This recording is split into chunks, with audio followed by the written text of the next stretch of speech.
and pretend everything is what I want it to be. I look exactly like what you had always wanted to see. When I pretend I can forget about the criminal I am, stealing second after second just cause I know I can. But I can't pretend this is the way it'll stay. I'm just trying to bend the truth. I can't pretend I'm who you want me to be, so I'm lying my way from you.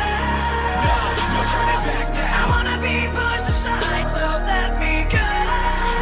No turning back now. Let me take back my life, I'd rather be all alone. No turning back now. Anywhere on my own, cause I can say No turning back the now. very worst part of you is So young, me. so full of life and vibrant, side by side, wherever you was riding. I went so close, almost on some Bonnie and Clyde shit. When Ronnie died, you was right by my side with a shoulder to ground and tissue to wipe my eyes and a bucket to catch every tear I cried inside it. You even had the same type of childhood I did. Sometimes I just wanna know why. Is it the juice that came to yours and mine? I survived it. You ran the streets, I 9 to 5 it. We grew up, grew apart, as time went by us. Then I blew up to both yours and mine surprises. And now I feel a vibe, I just can't describe it. Much as your pride tries to hide it. The cold you touch it just like ice in your eyes. It's a look of resentment, I can sense it. Now I don't like it. I'm Trying to bend the truth,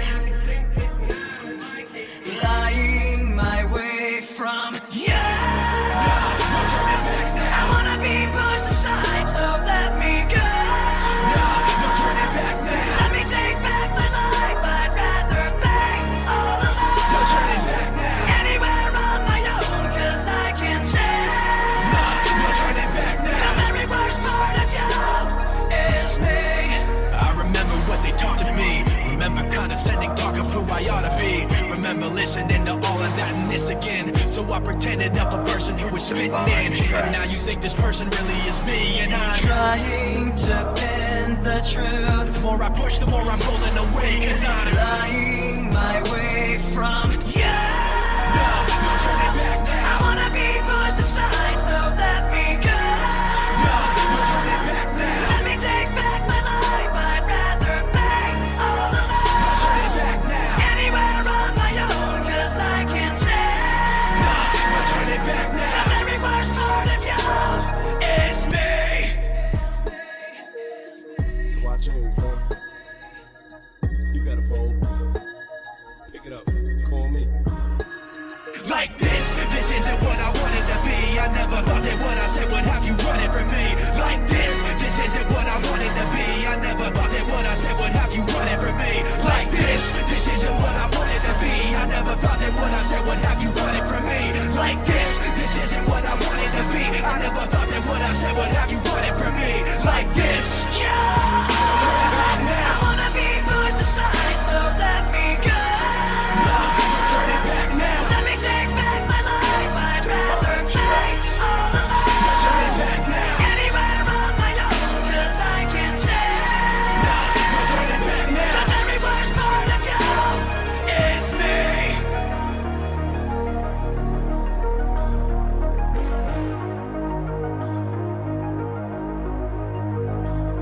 Divine Tracks.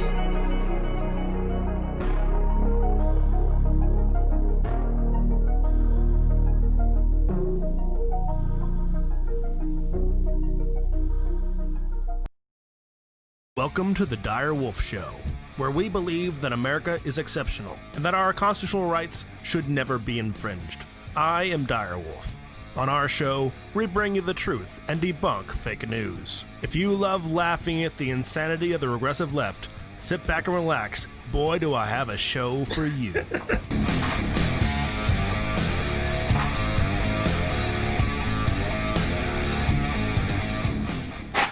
Welcome back, Wolfpack. Dire Wolf here for our weekly news recap behind enemy lines on YouTube where speech is not free and the truth is, of course, demonetized. Alongside me is my unidentified, secret, and illicit co-host, Fox. Hey, Hi, you stupid bastard. Yeah. Not very Dog bright, are you? face pony soldier. You're actually a dog-faced pony soldier. We've gone over this before. Okay, maybe if you use the actual definition of words, but you know. So, hey, guys, everyone who's watching, thank you very much for making the show possible. Because we wouldn't be here if it wasn't for you. Many of you guys donate to us financially, and we appreciate that a lot. Among those people are Kaylette, Orimane, Nathan, Cameron, Tetris Freak, Slowpoke, Thunder Erican, who's female, I hear, and the White Lion. Who's as well as... Yeah, he's also white. And then also thank you, Timberwolf, who's not actually a Timberwolf, for your donations and boosting us on the Discord. It's very much appreciated. Though you don't have to donate to us financially for us to appreciate you greatly. You can just like, share, and subscribe because that's the only way you're going to see our content and the only way we can grow. Absolutely. Glad you agree with that. It's the truth. All right, Dyer, since we don't have an opening funny comment, you have to make a joke. Oh, God, no. And that was the joke, everybody. I was not prepared for the joke. I know. I don't think I come up with a good one. Oh, man. Supposed to be ready for anything, man. I was not born with a sense of humor. I'm sorry. Apparently. Almost non-existent. All right. Well, maybe we'll get into some funny stuff later on in the show. We'll find something because we have a hell of a show coming up for you, right? This is a rough show. A long one. It'll be a long one. Give you a rough one. Heavy show. Heavy show tonight. It's a lot of heavy stuff going on this week, as opposed to last week when like almost nothing happened last week. Like the week before, like the most recent week, like the show for last Saturday. Like nothing happened leading up to that. This week, a lot of stuff happened. I felt like last week didn't belong in 2020 because 2020 has just been a one punch to the face after another. Yeah, I think the writers got tired. Yeah, like it's a rerun week. Rerun week. We live in the first timeline. yes, we do. Alrighty. Well, what is our first story here, Dyer? Trump and Melania get the COVID. Oh no! All right, they got the. Yeah, they got the Rona here. Okay, so sadly, late on Thursday, not Wednesday, there's a lot of media got this wrong in the beginning, which is actually a good reason to pay attention now because Dyer and I got this all smoothed out for what really happened. There was a lot of people. 11:59 on Thursday. Yeah, there was a lot of people like early in the story. A lot of people, I mean, media, like mainstream media, that really wanted this story to be more sensational than it was, and they wanted to make stuff up so that they could be first, even though it wasn't true. And so there's been a lot of stuff going around, a lot of like inconsistent timelines, overzealous reporting, outright lying reports, and I think we did a pretty good job at getting this smoothed out. So here's what really happened. Late on Thursday night, Trump's campaign announced that Trump and his wife Melania had tested positive for COVID. Friday morning, also known as the China virus. Friday morning, it was announced that Trump had been taken to Walter Reed National Military Medical Center out of an abundance of caution, though they said he had only mild symptoms and that they were both doing well. And then people on Twitter proceeded to... lost their fucking minds. Proceeded to pretend... Do you have the thing where they like pretended that he like had hidden oxygen on him? No, I don't have that. I'm sorry. Okay, so... There was this like actually right now on the front page of Twitter, there's like a correction that Trump did not have oxygen hidden on his person, which is like, it's very strange. Like if you didn't see the first part of this, you're like, what? Trump didn't have hidden oxygen. What are you even talking about? So when Trump went to Walter Reed, they were pretending that like he had, like they were zooming in on his like, I guess like his shirt or whatever, and they were like, that looks like an oxygen line, and they were saying that he had like a secret oxygen tank in his coat. No, Trump was just happy to see you, and that he had this like oxygen line like running around his hair, like underneath his mask or something. His mask, and it was like hidden and like all this stuff, which is funny because they also publicly released, like the White House publicly released that Trump had been given supplemental oxygen. So like at the same time the White House is like, yeah, we gave Trump oxygen, Twitter's like, but it was secret oxygen that he doesn't want you to know about. They're not very good at the conspiracy stuff. But like I said, they're both, him and Melania are both doing well so far. I think that's even with the latest updates. Yes. So it's mild symptoms, doing well. He's only there because they want to make sure he gets well quickly, and also that they're there to respond to any actual problems that could occur. Because, COVID, the few times it is deadly, usually it comes on very quickly. Yeah, and even just the symptoms, we've still seen a lot of reports and evidence that the onset of the symptoms is very rapid.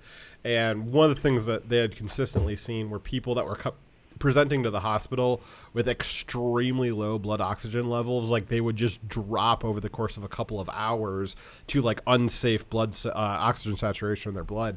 And so that's the sort of thing that you would want to, especially on somebody like Trump, have be continuously monitored, and even like start administering oxygen just early, just in case. Absolutely. So on Saturday morning, 14 other people that had been in close proximity to Trump as a member of his debate prep team. I know what you're thinking. He had a prep team? Apparently so. And also for the SCOTUS nomination ceremony. Hey, cover for me for a bit. Okay. All of these people who had been either at the SCOTUS nomination ceremony or as part of his debate team in the last couple of weeks. So 14 of them had also popped positive. So the ceremony took place on the 26th of September, and the debate took place on the 29th of September. So sometime, someone around the 26th infected people at the ceremony, and someone who, because there's a lot of crossover between those two events, someone also got infected Trump and his team after that event. We don't know who infected, what individual infected who, but we do know that it was at least back to the 26th September nomination ceremony, and that's probably when the team started spreading among Trump's team. So some of the people who were infected include Hope Hicks, the senior advisor to the president, Bill, he's that name, Stepine, Trump's campaign manager, sure. Republican National Committee Chairwoman Ronna McDaniel, Senator Mike Lee from Utah, Senator Thom Tillis from North Carolina, Senator Ron Johnson, Chris Christie, who's in the hospital right now because he has a lot of comorbidities, and then 3 White House reporters, 1 White House staffer, and Kellyanne Conway, the former White House senior advisor. And counting. What's that?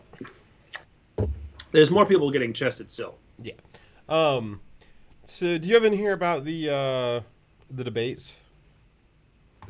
What part of the debate? So I think it was breaking like a little bit earlier this evening. So Chris Wallace, who hosted the I was going to talk about it with some notes. You do have? Yeah, okay. Well, I'm going to talk about it then. I'm talking about it. So Chris Wallace, who moderated the debates on Tuesday, he actually said earlier this afternoon that the debates did not follow the procedures that they told everybody that they did. So they made a big deal before the debates that they were hosting it at the Cleveland Clinic, which is it's an internationally famous hospital. They have a lot of specialties there. But the Cleveland Clinic is who was hosting the debate, and they made a stupidly large show of it, that the Cleveland Clinic was monitoring everything and they were the ones handling all the safety precautions, and like it was going to be super safe because it was going to be at this hospital, and like all this stuff. All of it was fake, guys. It was all completely political theater. So what Chris Wallace said is that because Trump arrived late, which I'll get into that in a second. So I guess trying to blame it on Trump because, as we all know, Trump actually flies Air Force One. And so if they were late, it's because Trump was flying very slowly. So Chris Wallace said that it was Trump's fault that the Trump campaign arrived late. And because they arrived late, they were unable to get tested before the debate.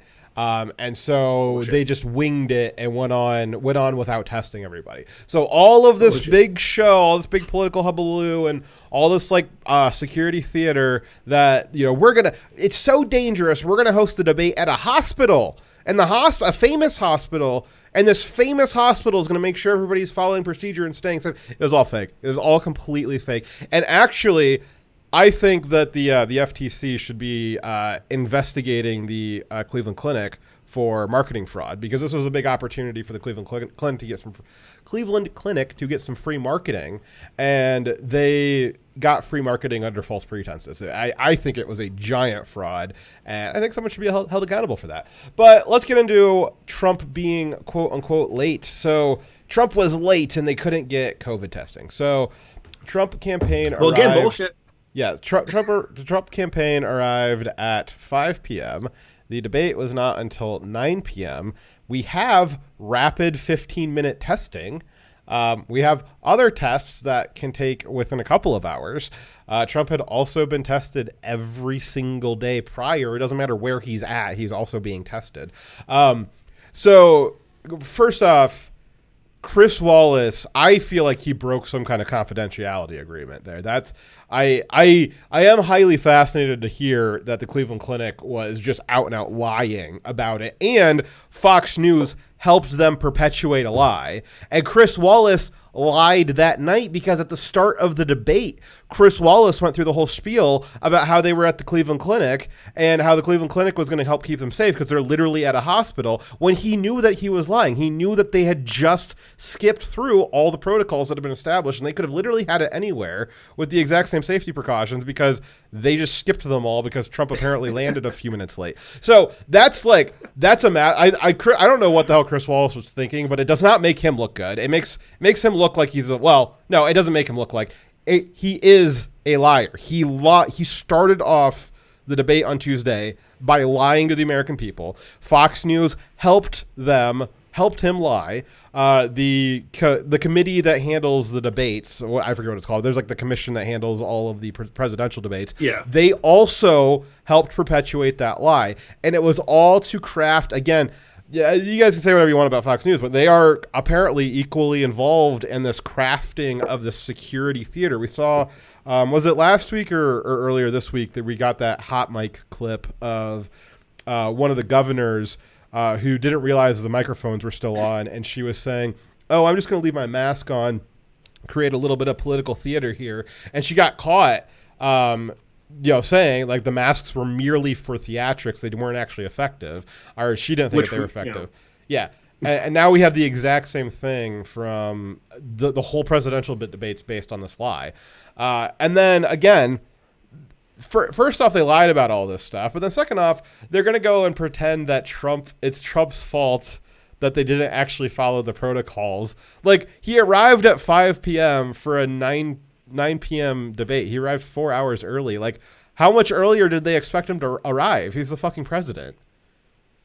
Yeah, they could definitely do the test within that time. Many times. They could have done the test on the fucking plane. I'm sure he travels with a doctor. That's like standard like presidential travel entourage. Is you've got the Secret Service, you got the guy with the football, you've got some medical people with you. I'm sure he's probably got blood donors. I'm sure Air Force One and the Beast, they probably have blood freezers in them. I would be shocked if they didn't have blood freezers in them.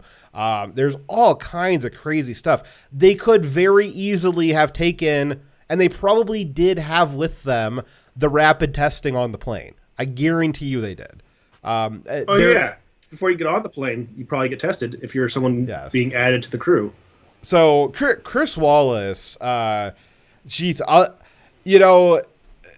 Trump's kind of plutonium, and not in the typical sense, but like people who try to go up against him or think that they're going to get the better of him, they tend to just like vaporize their own credibility.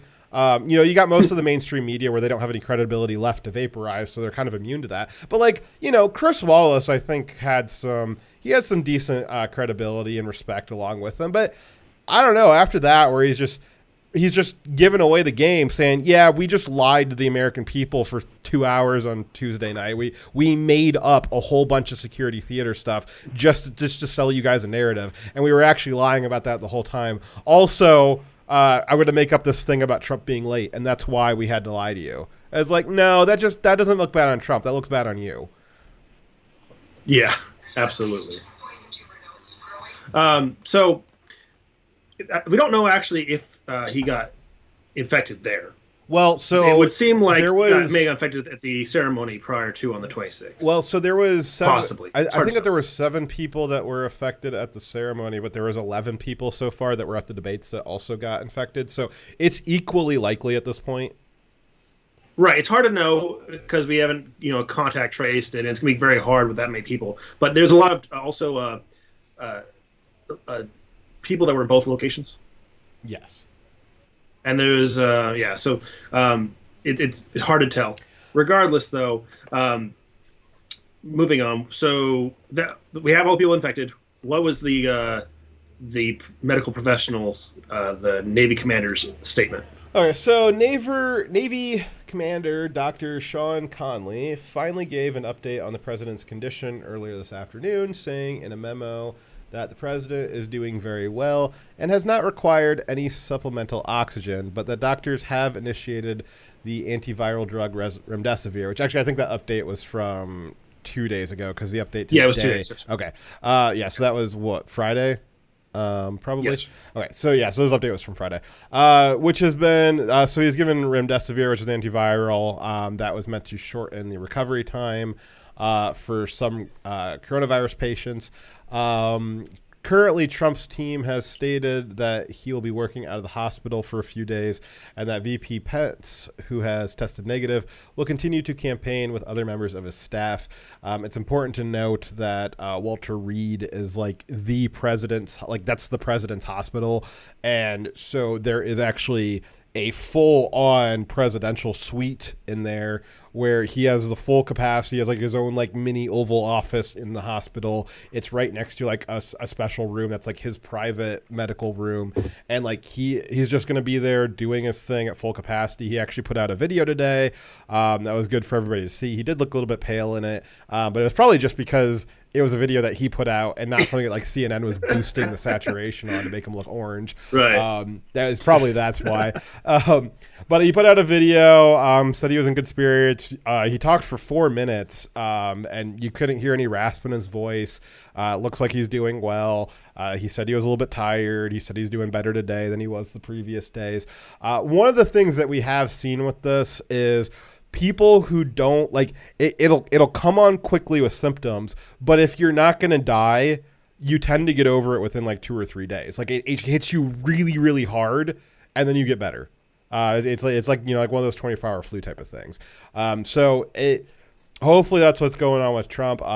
He also was reported to have been getting an experimental antiviral or an experimental antibody treatment from my understanding, were synthetic antibodies. It is a therapy that was designed for COVID and is in late stage testing, and is not quite available to us, to the rest of the population, but he's Trump, so he gets access to some of the extra stuff there, but it's not experimental they came up with it 2 days ago. It's in late stage trials and it's doing well, so he could get better on this new wonder drug that nobody's ever heard of, but could be the next big thing next month.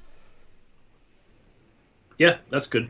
He also released another smaller video just showing that he's alive to counteract these theories being put out by the mainstream media or by Acosta, referencing his anonymous source of Acosta himself, saying that Trump is on his deathbed. Apparently, apparently MSNBC was putting out stuff that was they literally said it was sourced from an email that they got. It was an anonymous email, and they don't know who it was from. It just showed up in their inbox, and they were just yeah, we're going to go ahead and report this.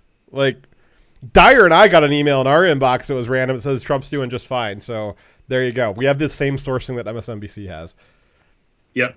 I also sent the email. Oh, sorry. Next paragraph. You had a really short paragraph. That's not fair. Well, you also talked about my paragraph, so. Well, Trump's diagnosis and trip to the hospital was met with hysteria from the left-wing media, joyfully fear-mongering that Trump's condition was dire. No, it was bad. It wasn't you. That'd have been terrible. Based on anonymous sources, they suggest that he was on emergency oxygen. Again, the like Twitter pretending that they're 4chan like had all these like zoomed in shots of like Trump walking to Marine One and like, oh, like look at this crease in his lapel, like that's probably like an oxygen, secret oxygen tank and all this stuff. They were suggesting that he was close to death, and they suggested that that they'd be invoking the 25th Amendment very soon to remove him from office, which really wouldn't remove him from office. It would just like put Pence in charge. So it's the typical media stuffs. Yeah.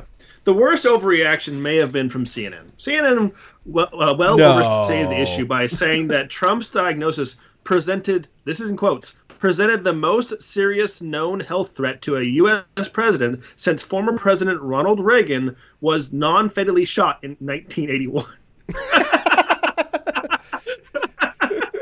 Quote, my article from today. COVID. It's as bad as an assassination attempt. Okay, keep in mind that on 10 May 2005, a Soviet-style grenade was thrown at the feet of President Bush while he was giving a speech overseas. A fucking grenade was thrown at the U.S. president's feet, and the only reason why we don't have a dead president is because the dumbass who threw it didn't pull the pin. Okay, so are you telling me that the COVID, is more of a health threat than a fucking grenade? That's ridiculous. Okay, and also I want to point out that there's been 16 assassination attempts to presidents, U.S. presidents, since 1981. May I present to you the best assassination attempt? Oh, the shoes. This is not on my list. Yeah! Yeah! It's just fucking Matrix Neo over there. Get a Bush. Get a little Bush. 5 of the last 16 assassination attempts 17. Since 1981. So, not counting that one. Okay. So 5 of the 16 were made against Trump. I would say that COVID's actually an assassination attempt from China there. China.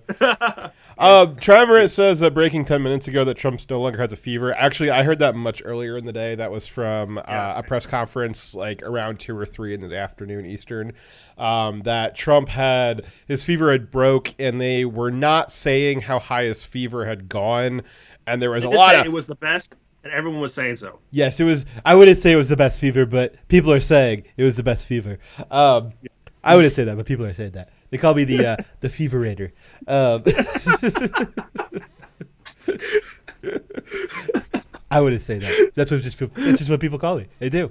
So Trump's medical team had a press conference, and they were asked what his temperature was, and they just said it's not appropriate to say at the time.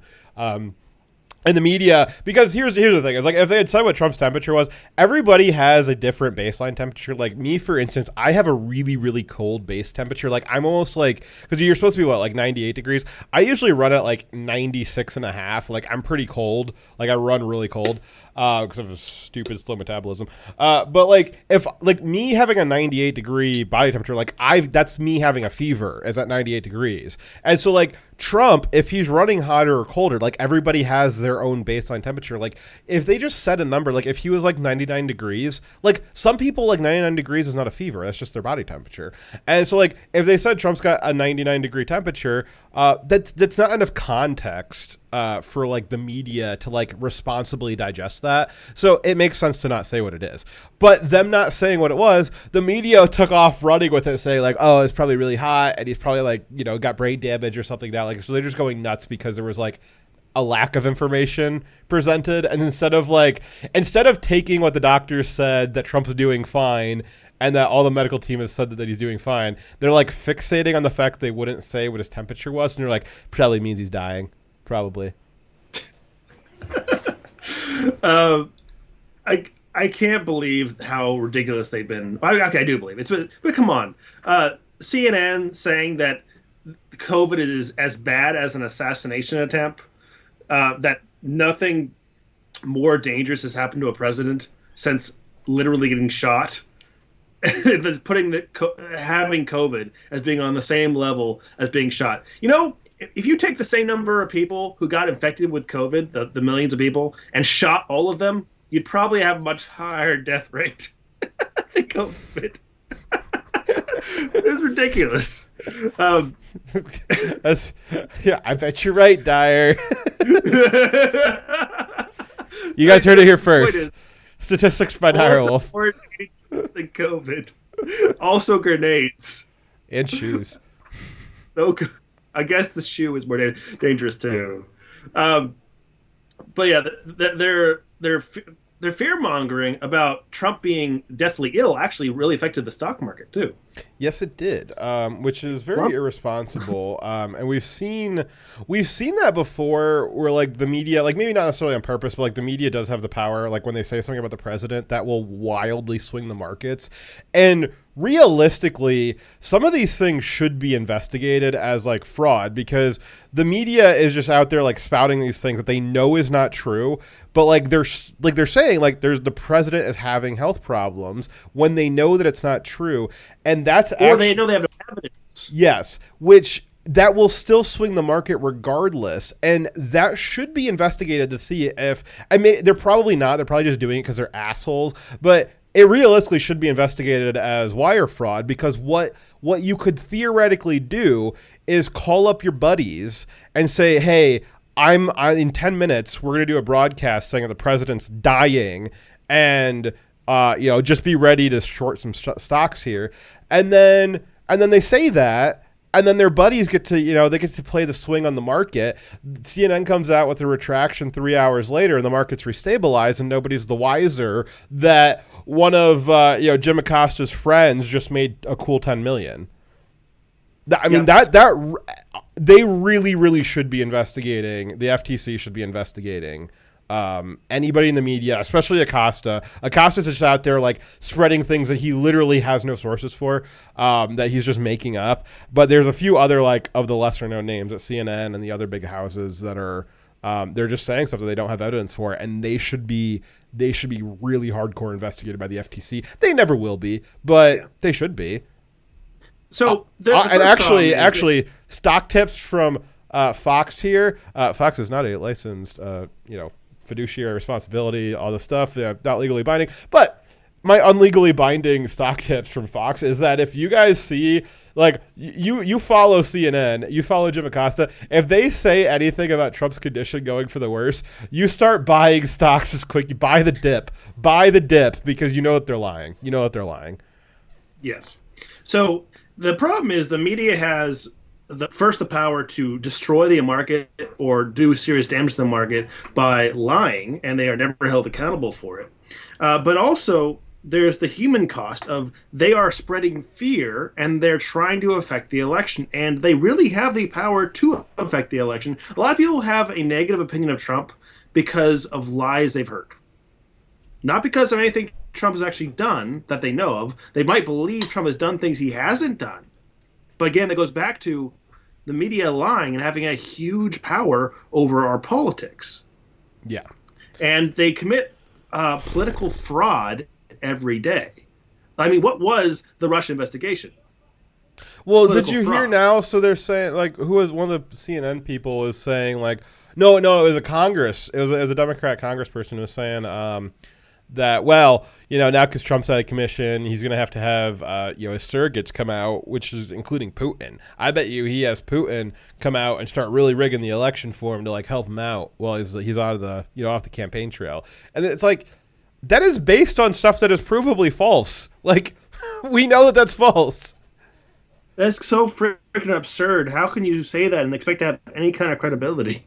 No, I don't know. It's Who votes for these people? I don't know. They want to say like again, people want to pretend that Trump's the one that like broke the political discourse. Like, no, I don't think that Trump's the one that broke the political discourse. I don't think all of these people were just inspired to just act this way after Trump got elected, because we've seen them act like this viciousness towards the right And all for a you long can talk time. about is money and fairy tales of eternal economic growth.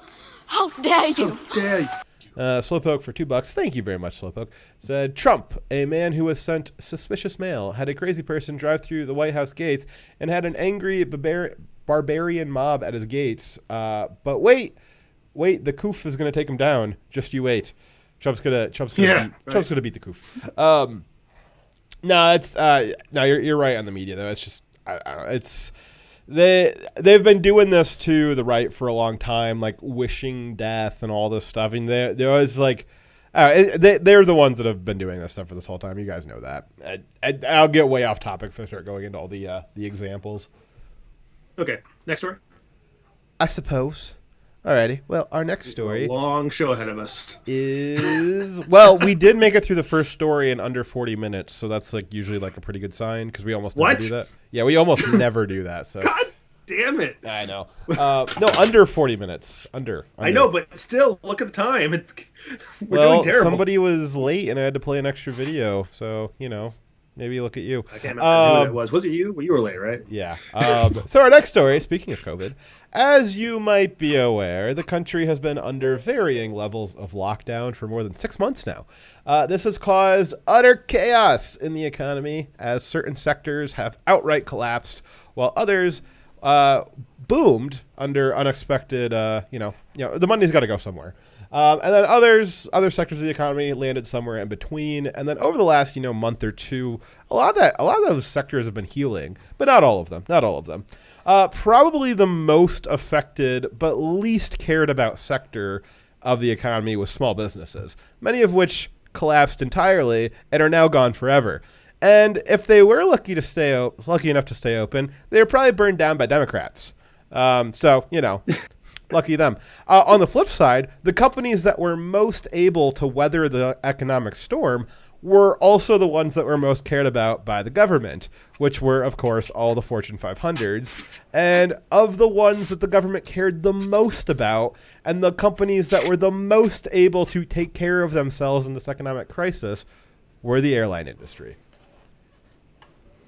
Just a few months ago, the airlines already were grifted $25 billion in bailouts. I edited it on the fly on purpose. With access to another $25 billion in subsidized grants, which was also basically a bailout after that the taxpayer will never see return.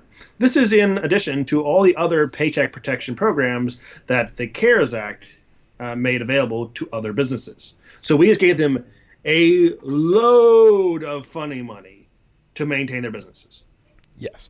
Now, you may remember that Nancy Pelosi has been holding up the next round of COVID relief for more than a month now.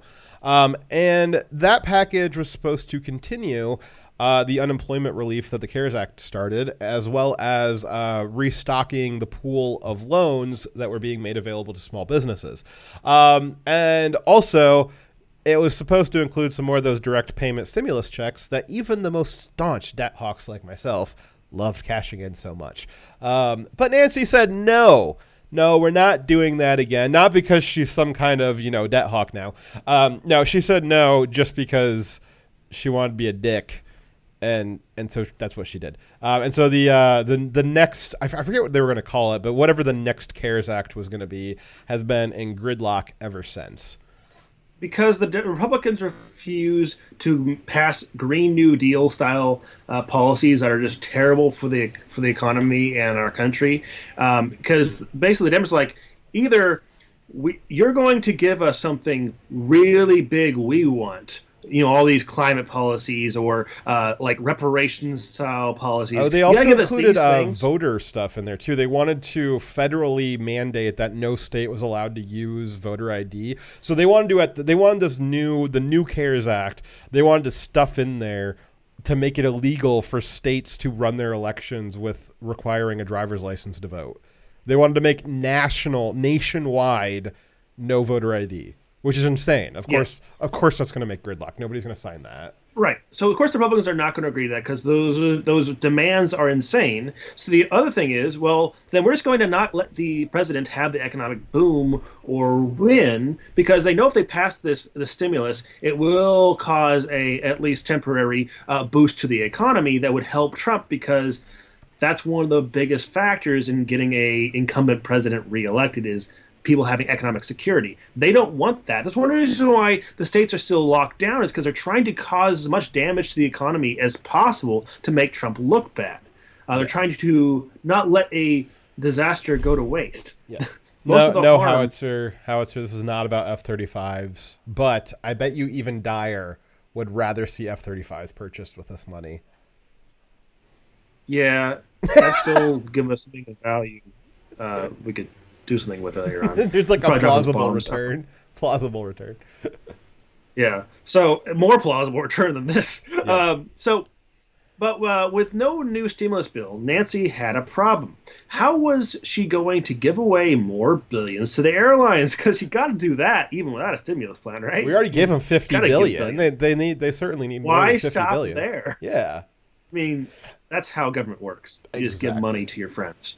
So the solution was rather obvious. And this week, while COVID relief for everyone else remains tabled, this week the Democrats introduced a standalone bill exclusively targeted at the airlines, giving them another $29 billion.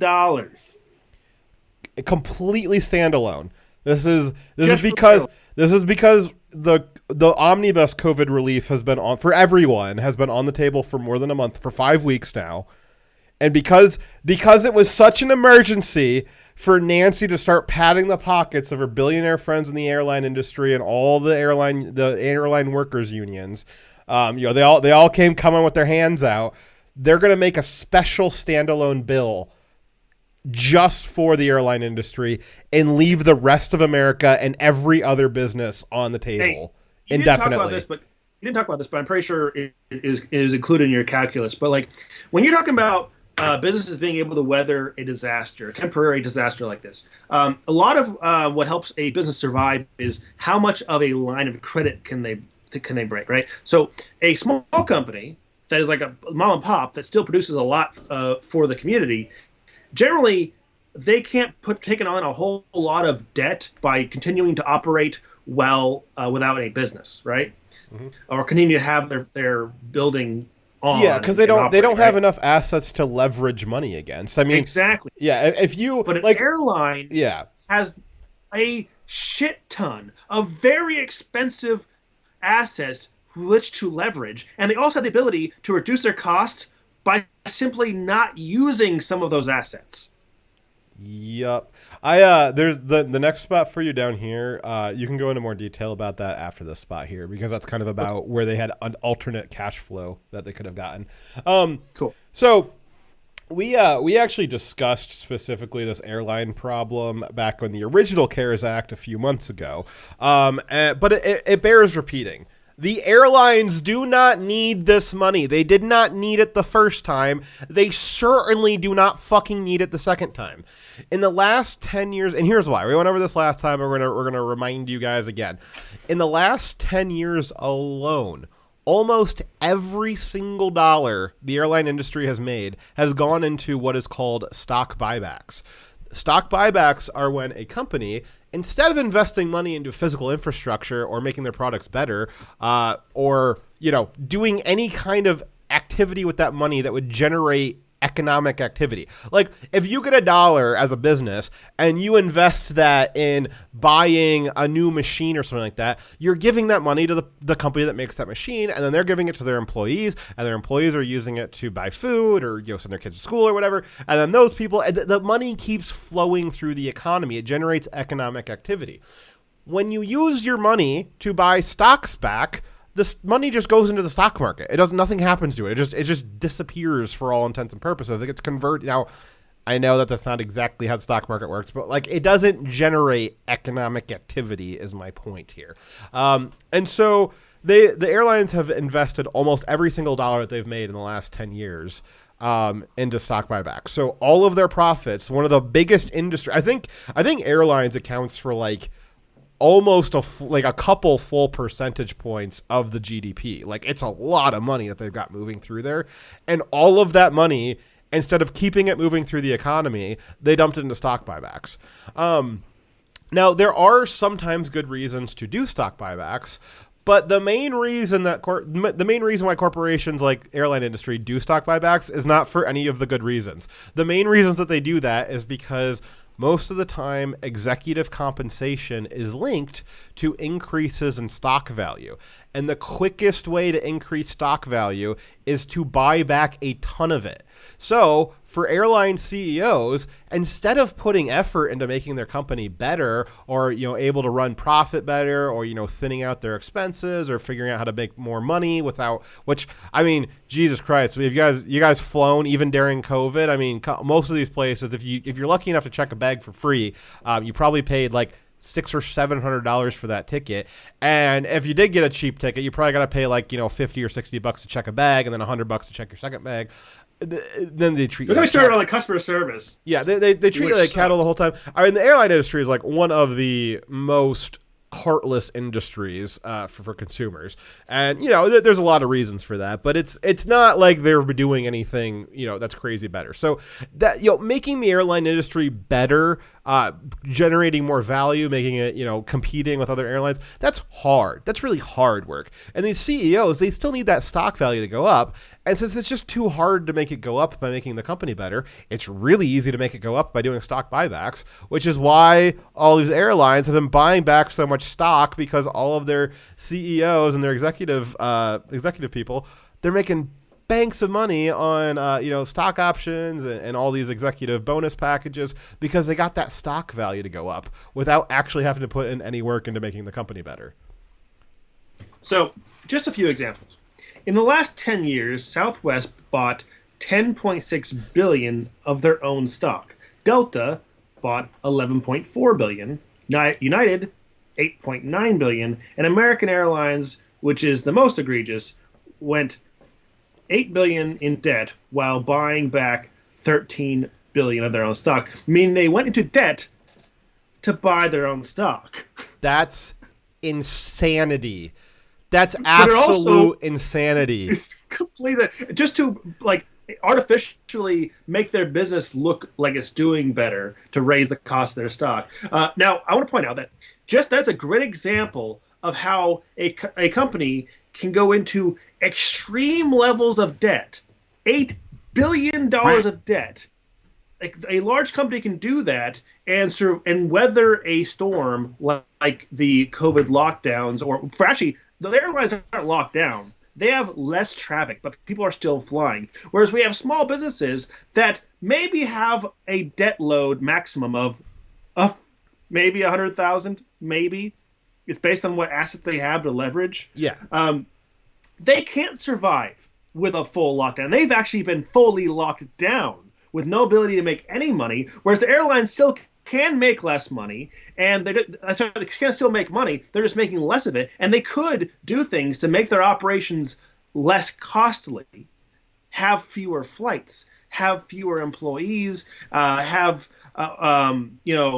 less of the airport turn on and operating if they're not going to be using all of these terminals, right? Yeah. There's things they could be doing, but they also, even if they were to operate at full capacity, they have the ability to absorb the debt and create a line of credit or a line of debt, but small businesses can. But they're bailing out the airline instead of the small businesses that actually would need it to survive. Yeah.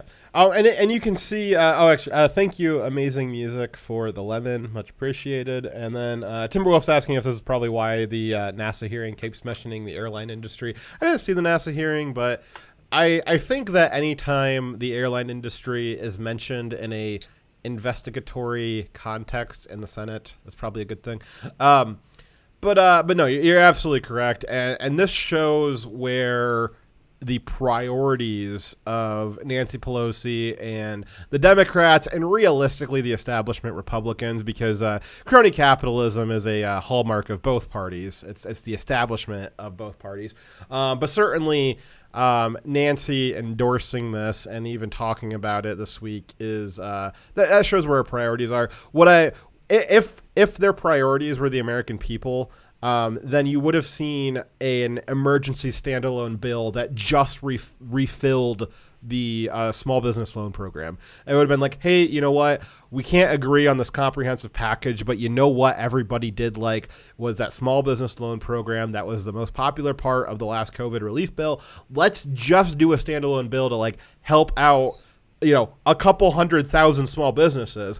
Instead, hey, why don't we do a standalone bill to just give the 6 biggest companies in the country, let's just give them more money. That shows where the priorities are.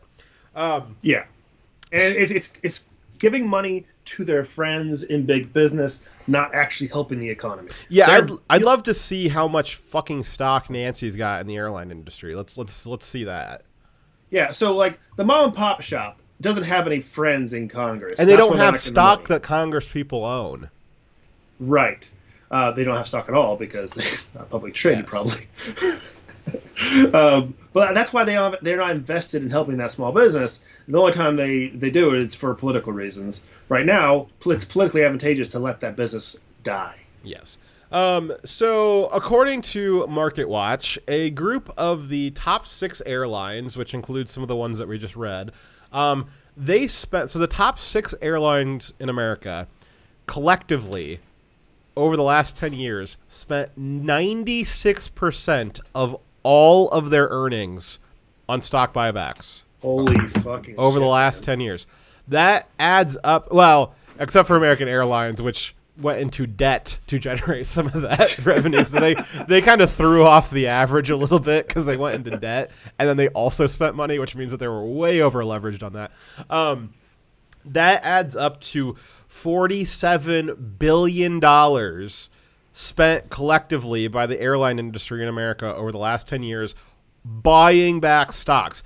I want to keep saying this over and over again.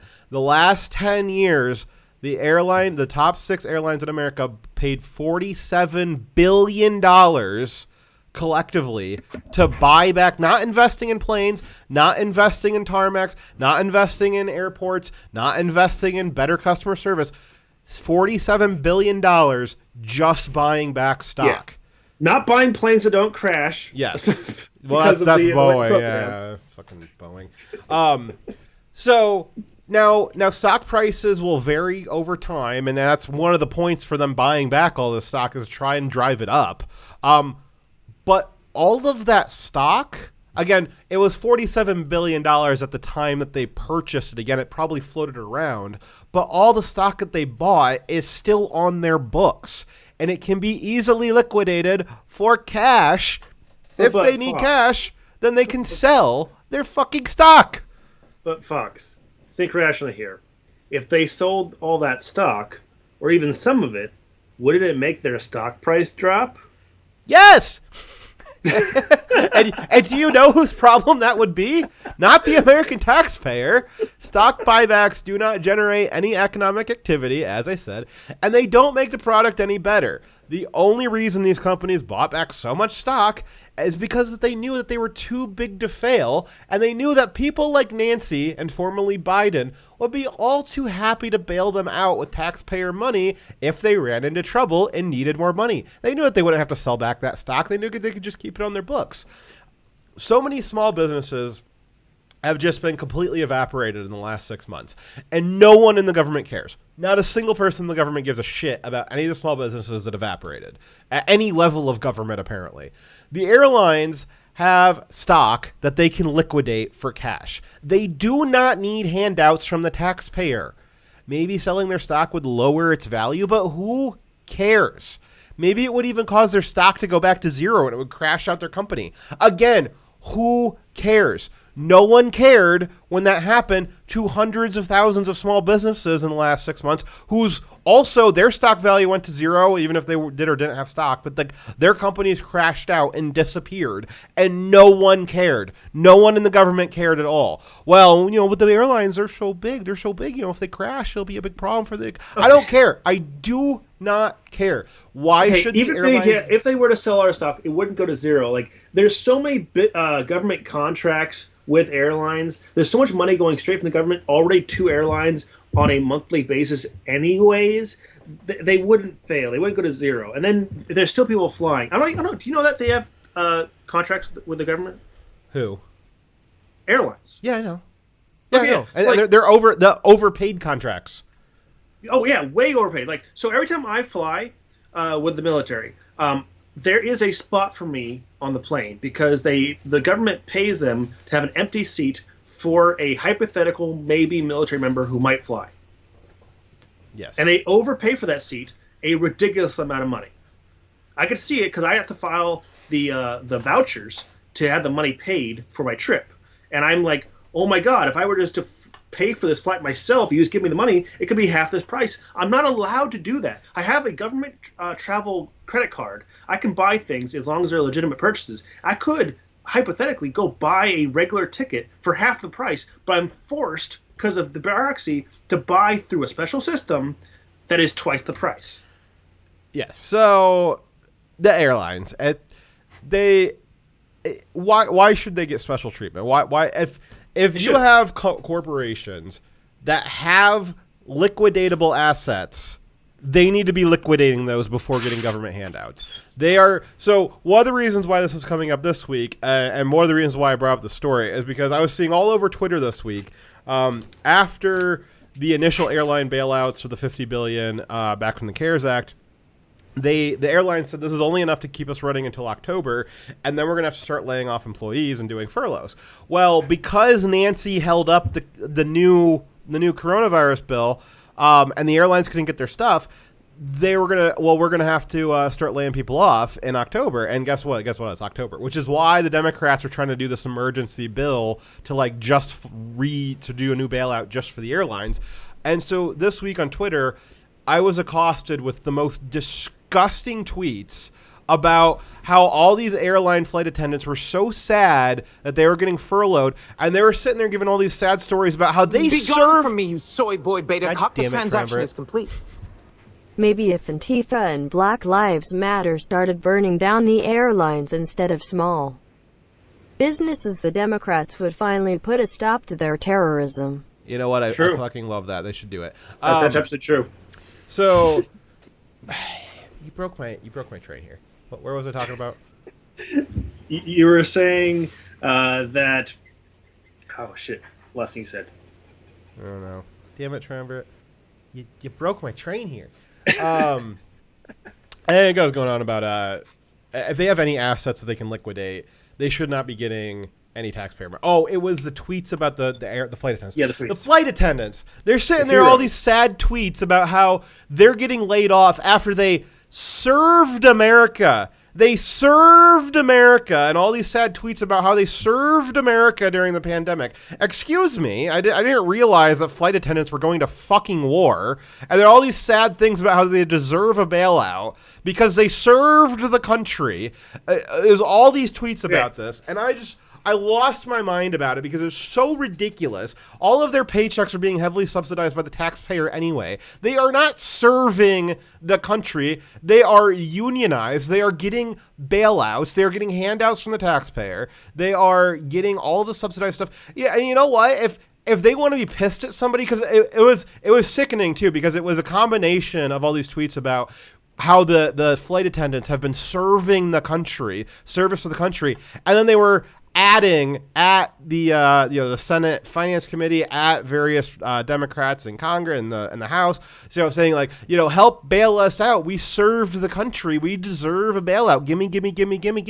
It's so disgusting. Okay. Fuck off. I don't have a problem with a flight attendant not wanting to lose their job. However, they don't deserve their job any more than anyone else that or any person working for any business that was also not getting helped, right? Yeah. Was also affected by these lockdowns. They are no more entitled to help than they are. And it's if they had any conscience, they would say, "Hey, thank you for taking me, but what about everyone else? Why just us?" Well, no, what they should be doing is looking inward, saying, hey, you know, because the airlines have a giant airline workers union. The union bosses, and they will never do this, the union bosses should be taking the CEOs to the bank, to the cleaner, saying, you better fucking start selling off stock. You are not about to just fire everybody. You better start selling off all that stock you got on that books. You got $47 billion of stock on your books. Start selling it so you can pay us. And they'll never do it because they're just as corrupt. The union bosses are getting just as much bonuses for that stock price as the CEOs are, which is there might be a correlation as to why they do that, because it keeps the union bosses in line. Not to mention, just because the union exists, I bet you they wouldn't have to fire and furlough as many employees if they didn't have to also include union dues. What's that? If they're expensive labor because they're having to pay the dues. Yeah. No, this was absolutely disgusting. Obviously, this bill is not going anywhere. It's already dead. It's not going to go anywhere. They're not going to actually do it. It just pisses me off to no end that they even attempted it.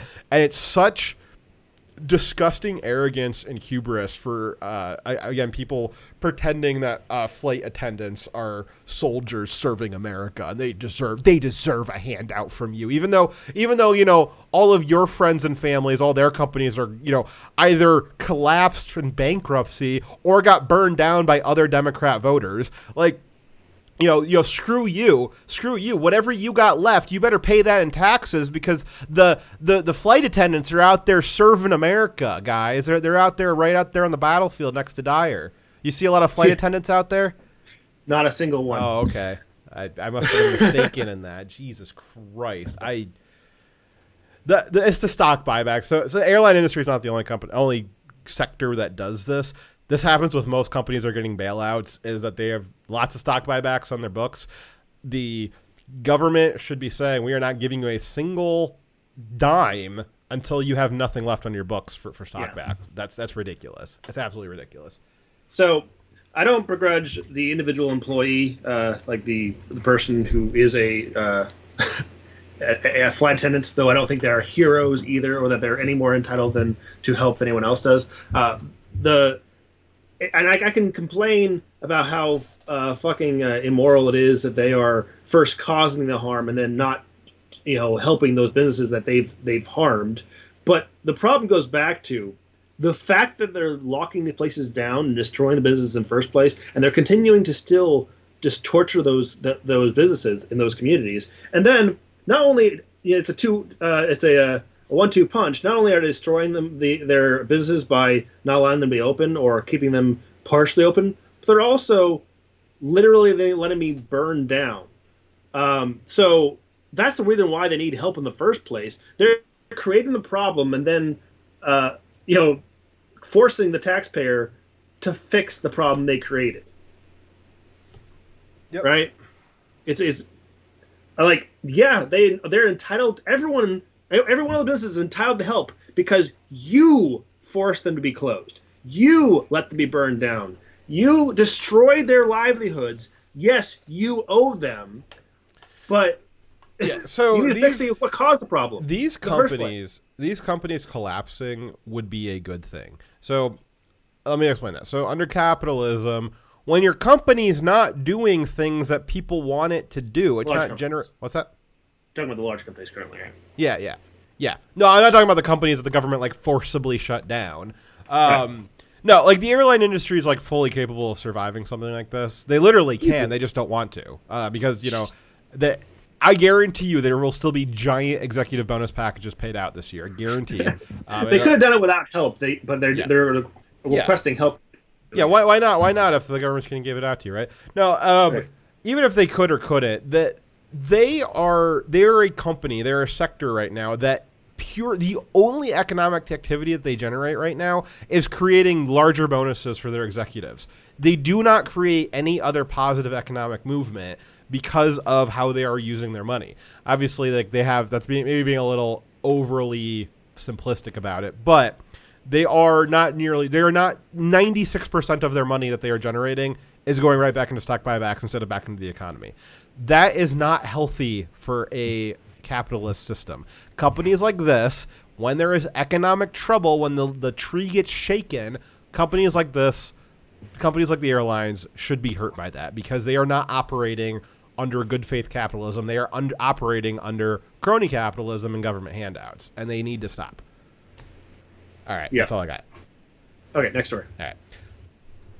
Kyle Rittenhouse update. Yeah. All right. So, Kyle Rittenhouse, hero. His attorney, Lin Wood, who is also the Covington lawyer, good for him. He's representing Kyle Rittenhouse, has announced plans to sue the Joe Biden campaign for libel on behalf of Kyle after Biden shared a video that clearly, I don't even think it was a suggestion. It just was like an outright statement that Kyle was a white supremacist. This accusation. That is not how you spell accusation. Is an obvious case of libel. His attorney, Kyle's attorney, Lin Wood, said on Twitter, quote, "On behalf of Kyle Rittenhouse, I shall sue." Well, I like the shall. I shall sue at Joe Biden and Biden-Harris campaign for libel. I am partisan in 2020, supporting at Real Donald Trump. I am not partisan trial lawyer who aggressively pursues truth to achieve justice. Put in your hearing aid, Joe. Joe, you will hear footsteps. Ooh, he's coming for Joe. Coming for Joe. Was that odd grammar? In that tweet? I've got no idea what I was actually reading. Like, I got the gist of it, but like grammatically, no, that was not good grammar.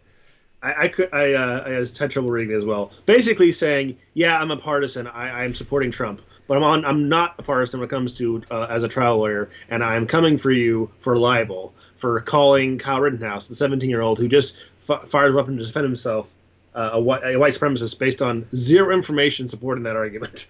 I shall be suing at Joe Biden, and I shan't be considered non-partisan trial lawyer. Shan't. Okay, so here's the update with what's going on with the court case with Kyle Rittenhouse. As you all know, on 25 August, Kyle shot 3 pedophiles, killing 2 and wounding a 3rd in Kenosha, Wisconsin. Kyle turned himself into the police the next day in his hometown of Antioch, Illinois. The first part of the long court battle ahead of him is to determine if he will be extradited to Wisconsin. His lawyers have requested a 14-day delay to prepare their arguments against extradition. We don't know what argument they plan to make yet, but there aren't very many defenses for stopping extradition between states. There's not a whole lot of successful cases in the past by the Supreme Court rulings. However, of the Supreme Court rulings that determined that someone could stop extradition, here are a few of the examples. The defenses included invalidating extradition on the basis of the extradition process or paperwork being done incompletely or incorrectly, or if the person who's being extradited is not actually charged with a crime in the state they're trying to extradite them to. So that's the only examples throughout history for a Supreme Court allowing an extradition to be blocked. The only other example was when you used to be able to have a governor say they weren't going to extradite someone, but that was taken away a while ago. They no longer allow that. So I'm not sure what the argument they're going to make, but I think this is just a delaying tactic. I don't think they actually have a real case against preventing extradition. I think they're going to have to just defeat the charges on the merits of the case.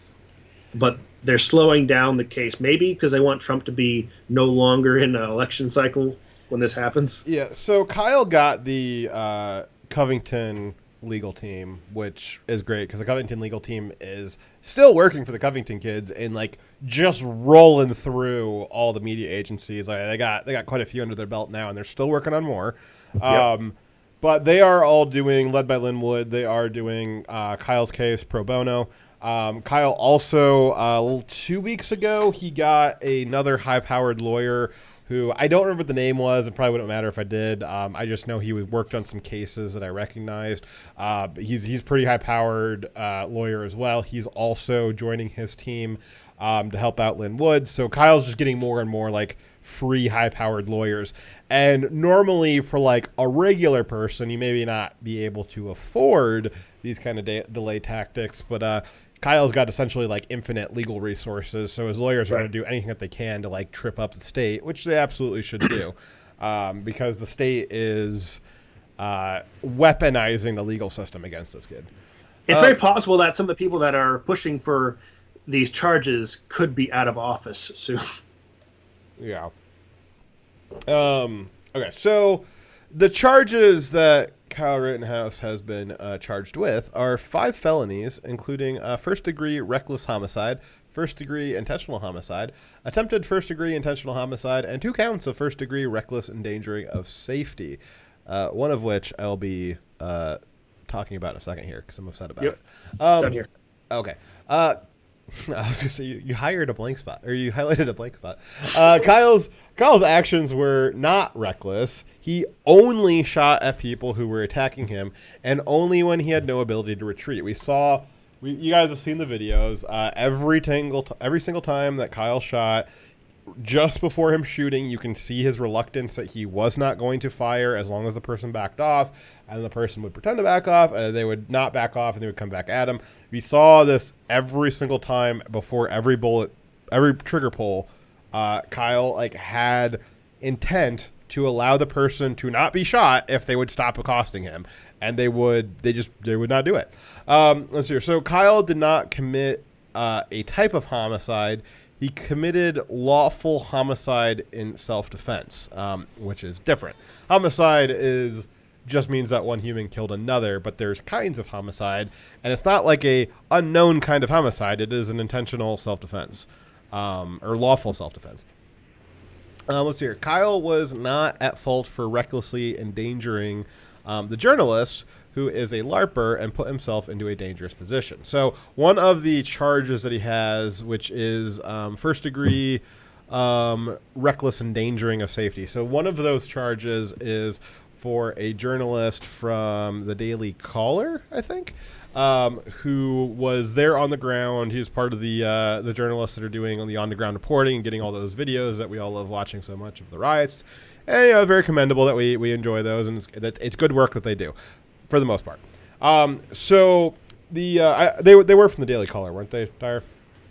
Yeah, I'm not sure. Sorry. Do you want to look that up? Okay. Yep. So one of them, we just saw an interview with him, with Tim Pool, a pretty long-form interview with Tim Pool last week. And so this one journalist, again, who's the one referenced in the charge for recklessly endangering safety, you guys might remember the video of Kyle, the first shooting, when Kyle shot the pedophile Rosenbaum, who was chasing him down. There was another person behind Rosenbaum that was also appeared to be chasing Kyle. So that second person was actually a journalist named something McGinnis, not Gavin McGinnis. It's just a different McGinnis. I guess it's a common name in the political sphere. So this journalist McGinnis, he was not filming at the time. He had no recording device on. He just wanted to see where Rosenbaum was going, and he told this story in a long-form interview, which I think is the first time that we've actually gotten his full side of the story here. And he was talking to Tim about it, and it was explaining, well, we were talking to people in a different part of the area. They were saying, they started yelling at Kyle Rittenhouse. They lunged at him, and then Kyle took off. And then Rosenbaum and some other people started chasing him. And this journalist wanted to see what was going to happen. So he started running after Rosenbaum. But you guys can see the video. He's very, very close to Rosenbaum. He's running right next to him. And so when Kyle turned to shoot Rosenbaum, rightfully so, the journalist was... What's that? Daily Caller. Daily Caller. I was right there.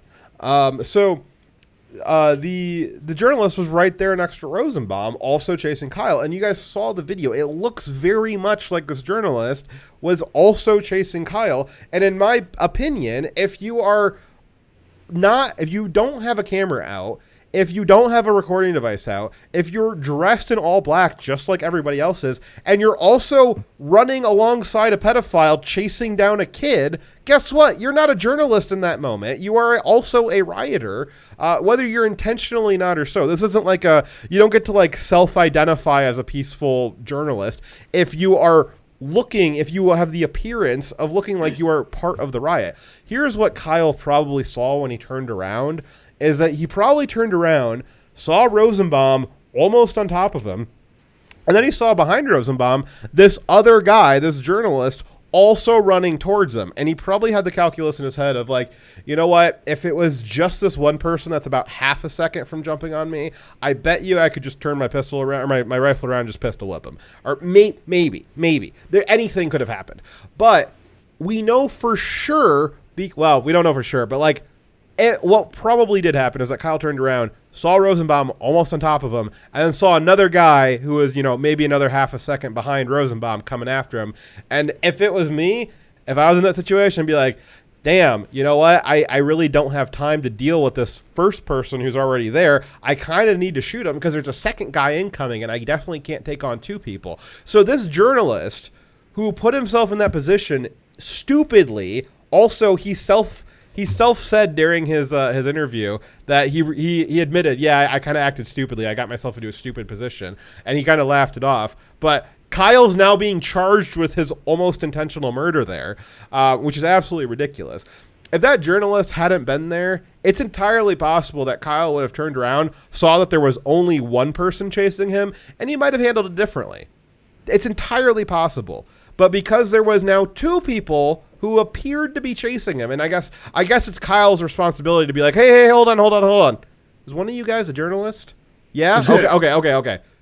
I don't think that he would have changed his calculus necessarily, because I think that the guy was, trying to steal his rifle at that point. But regardless, I guess he could have. But the thing is, he's virtually indistinguishable from someone else who's also attacking Kyle. And honestly, you don't need to actually have to attack someone for someone to rightfully using self-defense to shoot you. Because if you, it's based off of, do you have a reasonable fear for your life? Is he creating the situation where it looks like he's about to attack Kyle? A reasonable person would assume. Because until he takes his shirt off and he tries to provide medical care, you would reasonably assume from the situation that he was also about to attack Kyle. I would go so far as to say that if this journalist had been shot and killed by Kyle, it would have been fully justified. It would have been absolutely justified. Also, if someone runs into a gunfight and then gets hit by a bullet, it's not the person who fired the bullet's fault that person got themselves shot by running into a hail of bullets. Yeah. Right? That is not Kyle's fault. He was under attack, and he very conservatively fired his weapon for effect. Yeah. And he did not hit the guy, but had he accidentally hit him, or if the bullet had or even if it had been intentional, if Kyle had intentionally shot this journalist, I think he would have been justified because it appeared. All the scenarios. It had the appearance. It had the appearance that the journalist was also going after him. Exactly. Because you can be responsible in firing the weapon and still have someone unintentionally hit, and it's not a crime. It depends on the context. You're still responsible. Yeah, definitely depends on context. In this context, though. Yeah. So this group of journalists, kind of side note here. So this group of journalists from the Daily Caller, the same ones that were also chasing down Kyle, they got arrested. I think 2 weeks ago. I forget which. I think it might have been Portland. But they got arrested. No, it was Louisville. It was at the Breonna Taylor riots. They got arrested and they got held for like almost 24 hours. It was like a really long time, even after the police were made aware that they were journalists. And they're saying like, oh, it's like they're suppressing the press and stuff like that. But like these guys were in a zone that the police were trying to cordon off. It was they were told that they needed to disperse, and these journalists were not like off to the side. So the way that you're supposed to do conflict journalism or riot journalism, like what they're doing, is you're supposed to stand perpendicular to the two sides. So you got the cops going down one side of the street, you got Antifa coming at them from the other side of the street. The journalists should be on the sidewalk perpendicular to the two groups so they don't appear to be on either side. These Daily Caller journalists are right there in the fray, dressed like Antifa, in the group of Antifa, and they just have their cell phone out like everybody else in Antifa does, and they want to pretend like, oh, like, well, we're journalists, like, so it's okay.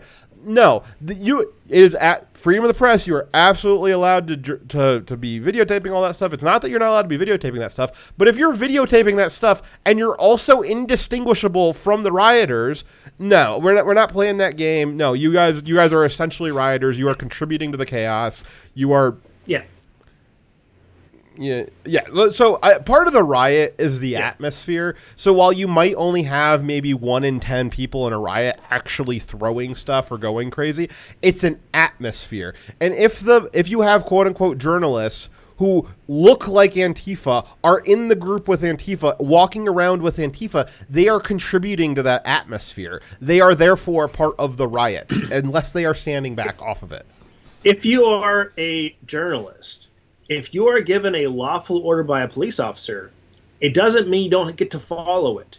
And then if you refuse to follow that lawful order by the police officer, you yourself are committing a crime that you can be arrested for. So it doesn't matter if you are doing journalism. You still have to follow the laws that everyone else is following. Yeah, being a journalist doesn't just give you like a get out of jail free card. Well, it literally doesn't give you a get out of jail free card, but it also doesn't give you like a get out of following lawful orders free card either.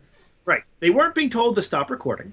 Yes. They weren't being told that they could continue to videotape and do commentary on what was happening. Yep. They were told they had to move, and they refused to, and that refusal was the crime for which they are arrested, and their company saying, yeah, they work for us, doesn't absolve that. Yep. Again, you are contributing to a riot atmosphere. If you know what? Being a journalist these days is tough work, and there's not very many people doing it. Certainly none of that footage is coming from the big media.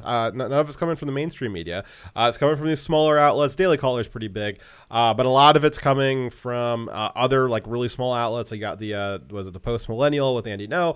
You got Slightly Offensive with Elijah Schaefer, who's part of the Blaze. You got some other like YouTuber stuff out there. That's great.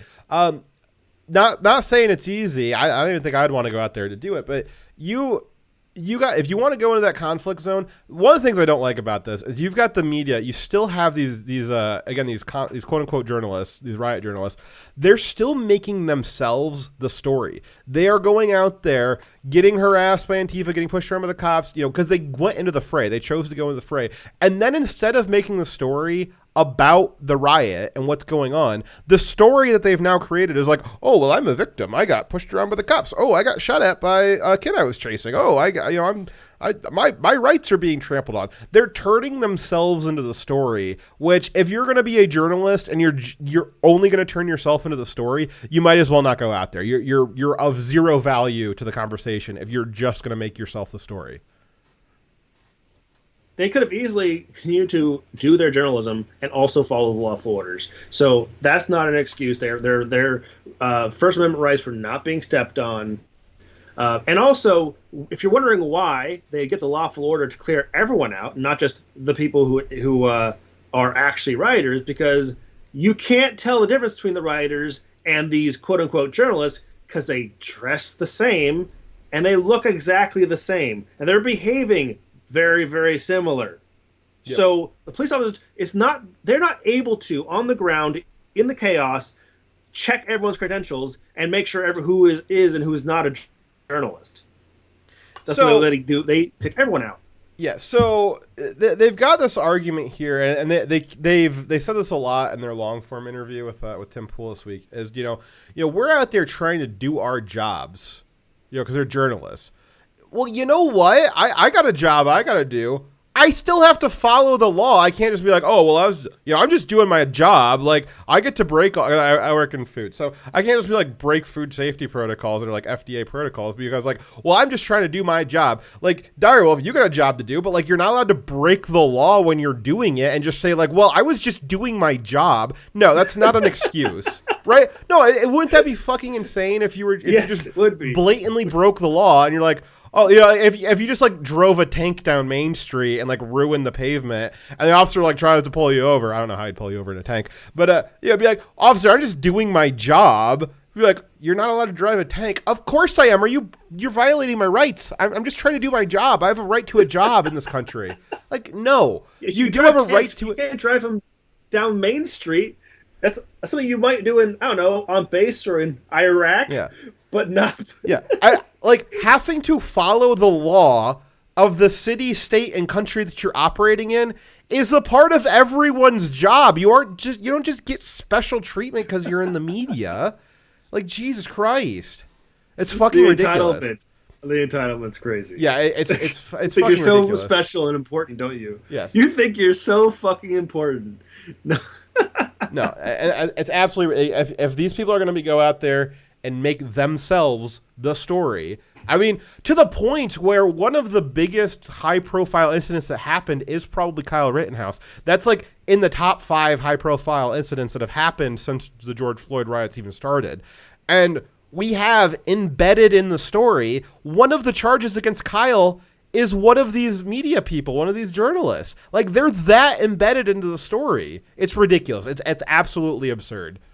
Again, we love this footage. I want it to continue, but like, they need to stop making themselves a story. They need to figure out how to do, if their job is hard to do legally, my job's very hard to do legally. Dyer's job's very hard to do legally. Certainly it would be a lot easier to do my job if I didn't have to follow the law. It'd be a lot easier to do Dyer's job if you didn't have to follow the law. Wouldn't it be? Yeah, I'm so sorry that it's difficult to do your job and also follow the law, media, but like everyone has to do that. You're not special. Exactly. Okay, so last thing is the funding of his defense. So, as you may be aware, some of the attempts to do crowdfunding for Kyle Rittenhouse, his legal defense, have been blocked or shut down. Just like with every other person who's being persecuted in the for defending themselves, they always get their GoFundMe's shut down, right? So GoFundMe has confirmed that they would be banning any fund to support Kyle. So, and they have been doing that. And also, however, Discover card, like you are not allowed to use your Discover banking, checking, or credit card to. It's not just the two of those as well. It's like multiple different avenues of crowdfunding will not accept anyone who's like defended themselves that's high profile because they don't want to get shut down by the far left. But Kyle's attorney has created an organization called Fight Back Foundation that has managed to raise $2 million for his defense and counting. So if you want to donate to Kyle Rittenhouse, look for the Fight Back Foundation, hashtag Fight Back, one word, and that's how you can donate to the attorney directly.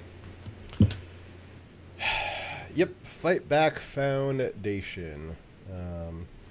Awesome. Well, good luck, Kyle. We'll I think I said last week you guys were asking about how Kyle was doing. We'll try and keep an eye on the story just like we've done with Covington. You know, expect an update every few weeks. Obviously, I think it's going to be a slow process, unfortunately, but we'll as interesting things happen, we will keep you guys up to date. All right, next story.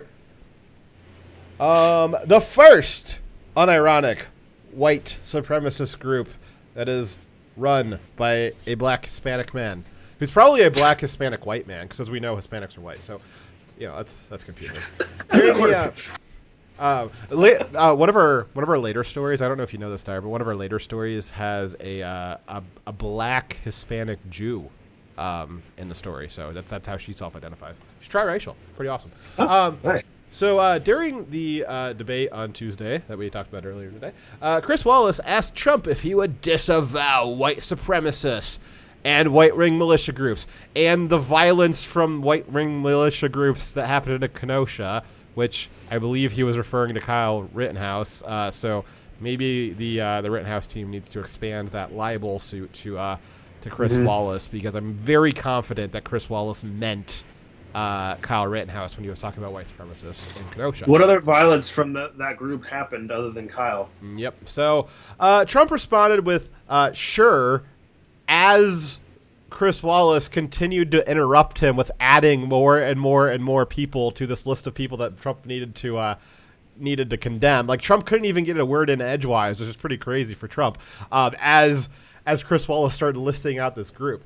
So Trump responded with sure as he got cut off, and then he asked, after Chris Wallace finally finished listing off all of the people, Trump, very confusedly said, who do you want me to disavow again? Because you said a lot of people in there. Militia groups are specifically outlined and protected in the Constitution. Like they're specifically defended in the Constitution. So why should Trump call out militia groups? They're like specifically outlined. Like, Trump's response to that should have been like, why would I call out something that's specifically protected by the Constitution? Does Biden call out something that's specifically protected by the Constitution? That's what he should have turned it around and asked. Said, like, hey, Biden, like, do you reject the Constitution? Like, do you reject, like, the protection for militia in the Constitution? So to the question of who do you want me to disavow, Biden chipped in that he wanted Trump to disavow the Proud Boys. Biden, like the rest of the mainstream media, were suggesting that the Proud Boys who are not gay, were white supremacist groups. The Proud Boys are the recent boogeymen, not the Boogaloo Men, the boogeymen, who the left has been demonizing as being violent white nationalist terrorist groups. Yeah. The New York Times columnist Thomas Friedman said that the Proud Boys would be used to kill Trump's political adversaries, invoking the Nazi brown shirts and in the Knights of the Long Knives. He suggested that after. Dyer, it would be really terrifying if one of the main two political parties had a group of violent people running around murdering the other side and burning down their businesses. That'd be really terrifying if we had something like that going on. Would it be? Yeah, that'd be a problem. I'm glad that they're staying ahead of this Proud Boys group. Right. Because they're definitely the ones destroying businesses, attacking people, pulling them out of their cars, and beating the shit out of them, right? Harass people in businesses to try and intimidate them politically. Yeah, that's the Proud... No, it's not. That's a different group, isn't it? Is it? Are they called Antifa or BLM? I think they're called Antifa and BLM. Yeah, that's the violent group going around. And being the violent wing of the Democrat Party. The militant wing. So they're accusing the Proud Boys, which actually are not a very large group and definitely are not represented or supported by the entirety of the right. But not that I have a problem with them. I'm just saying that they aren't like represented or controlled by the Republican Party. And they're trying to say that... Whereas as opposed to BLM and Antifa, who are specifically directly. Well, they're getting funded, and they also pick up specific directives from Democrat elites who are saying, keep going out in the streets. You've got, Kamala, even just recently, I could go back, a real long laundry list on this stuff, but like even just recently, Kamala Harris, who has been promoting the funding of their crime, of making sure that they get out of prison after they commit crimes, and then also saying we need to keep up the pressure in the streets. Like, she's giving them directives specifically. If nothing else, she's giving support, right? If you're not going to say that's direction, I think it is direction. But the Democrats are supporting BLM, they're covering for BLM, and they're funding BLM and Antifa, both those groups. Whereas Proud Boys are not getting funded by, encouraged by, or directed by the Republicans in any major way. But they're saying that they'll be the ones going out after Election Day, going and killing off all the Trump's adversaries in politics, which is ridiculous. So the leader of the Proud Boys, Enrique Tarrio, is a black Hispanic man. Tarrio, sorry. That is a racist. Enrique Tarrio is a black Hispanic man. This is an odd choice for a leader of a supposedly racist white nationalist group. if you truly believe this group was racist, you've probably never seen the Proud Boys or ever talked to them at all. That's the only way you could possibly believe they are a racist group. They are a diverse group of men, many of which are Black, Hispanic, Cuban, and Asian. Yeah, and they've actually got a lot of other leaders. Like, they've got local chapters in various cities that have leaders that are the local chapter that are also Black. Right. So the leader, Enrique Tarrio, is also the leader of the Latinos for Trump group that's been around since 2016. How dare they? I mean, wow. What a white nationalist. Yeah, so crazy. It would be strange behavior for a white supremacist group made of a great deal of non-white people, led by a Black Hispanic man, to defend the home and business of predominantly Black communities that are being destroyed. Very KKK of them to do that. Right. It's like the anti-KKK. It's almost like Antifa is the new KKK. Kind of are the same thing. The media also published hysterical articles on Wednesday following the debates when Trump instructed the Proud Boys to, quote, stand down and stand by, which we believe was probably a Trumpianism of a misspeak a little bit there. Slightly misplaced words there, but even if he meant stand down and stand by, like, I don't see what the problem with that is. Like, I really don't. Rather than condemning them as a white supremacist group, because they're not, as Joe Biden had suggested, they suggested that Trump's refusal to condemn them and his instructions for them to stand down and stand by shows that he supports them and their violence, and that he will eventually activate them, and that also he has control over them. Exactly. So I don't think that he's willing to condemn them because he doesn't think they're a white nationalist group, because they're not. And that they have only ever been involved in violence self-defensively when they've been attacked. So I think that it would be wrong for Trump to condemn them and say they don't have a right to protest or defend themselves. Now, he did actually, I believe on Hannity, he actually said that he condemns the Proud Boys, but, like, he doesn't know what he's just saying that because that's what they want him to say. Like, I don't think Trump actually really knows who the Proud Boys are. Biden certainly doesn't know who the Proud Boys are. Most people in the media don't know. They definitely get it wrong when trying to describe them all the time. Yeah.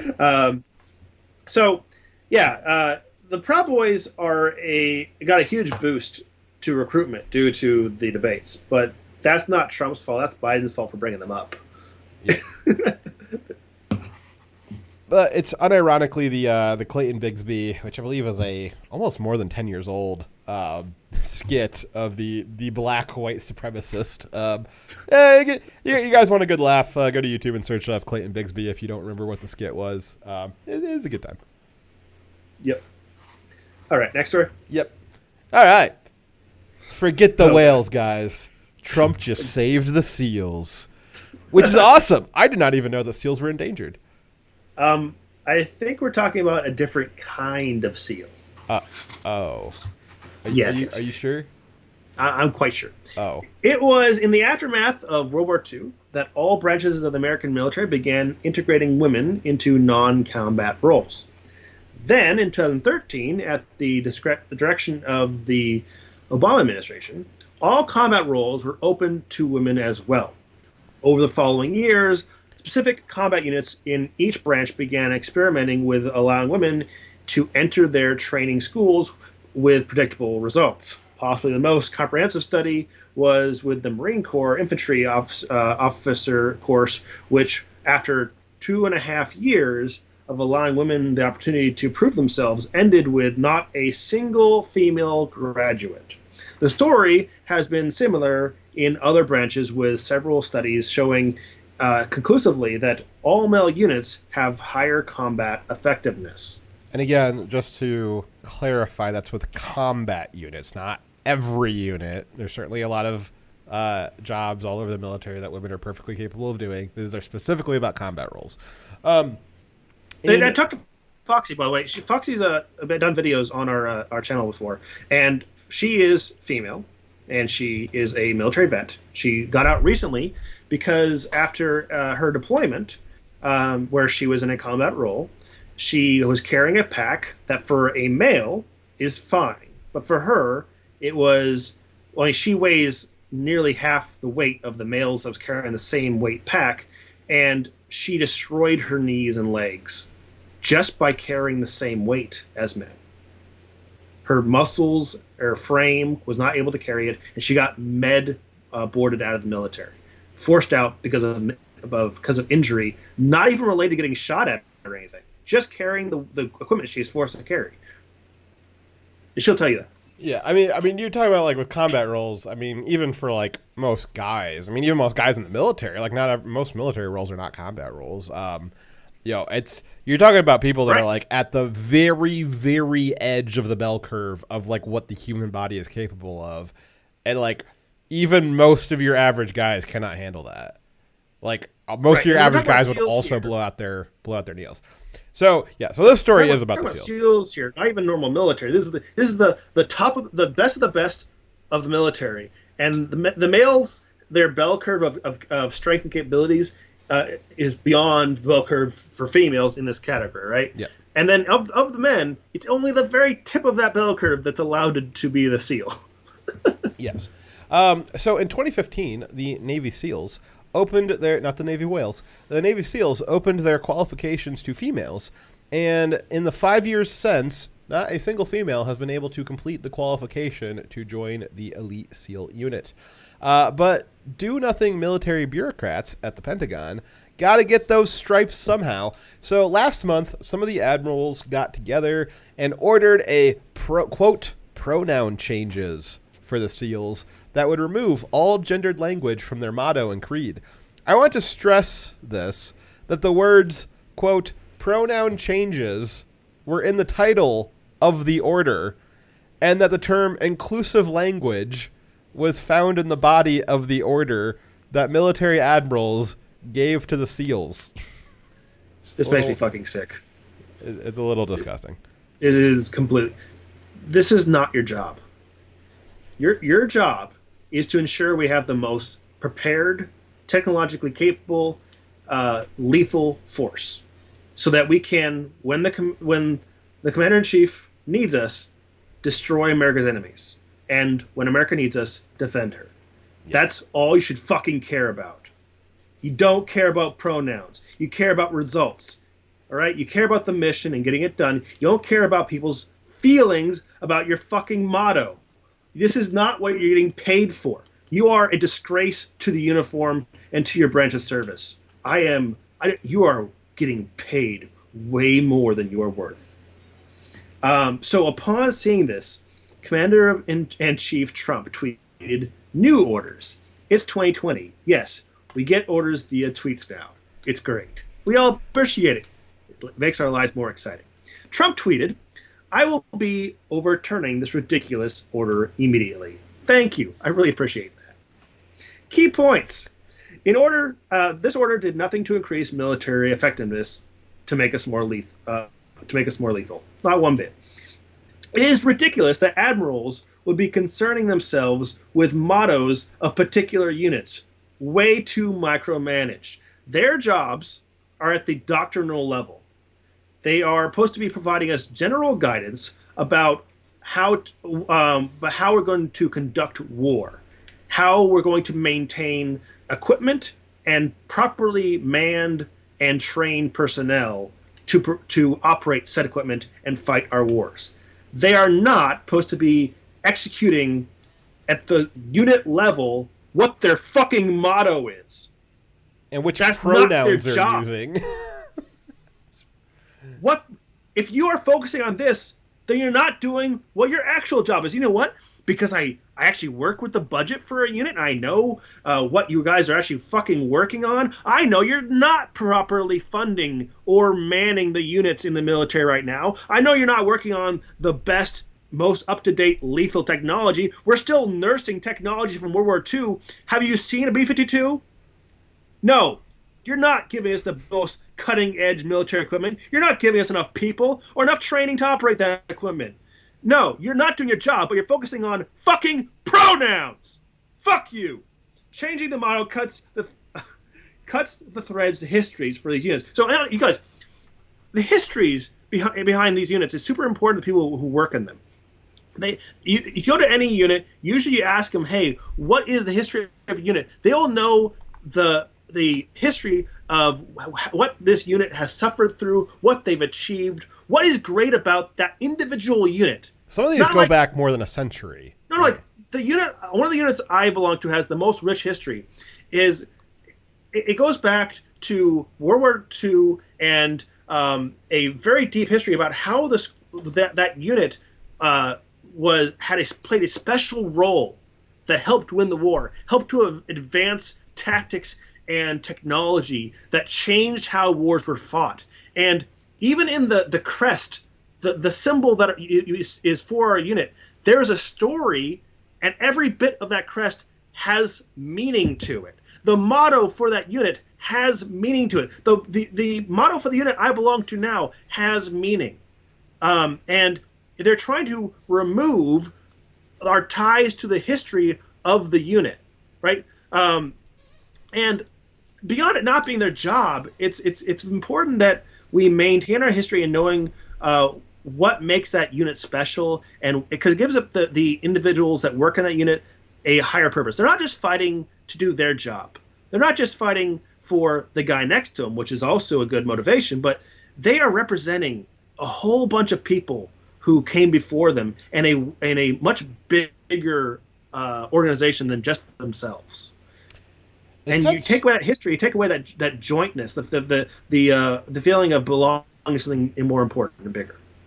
It really it like sets a really bad precedent too. Like this was clearly a experiment testing the waters to see what would happen if they did this change.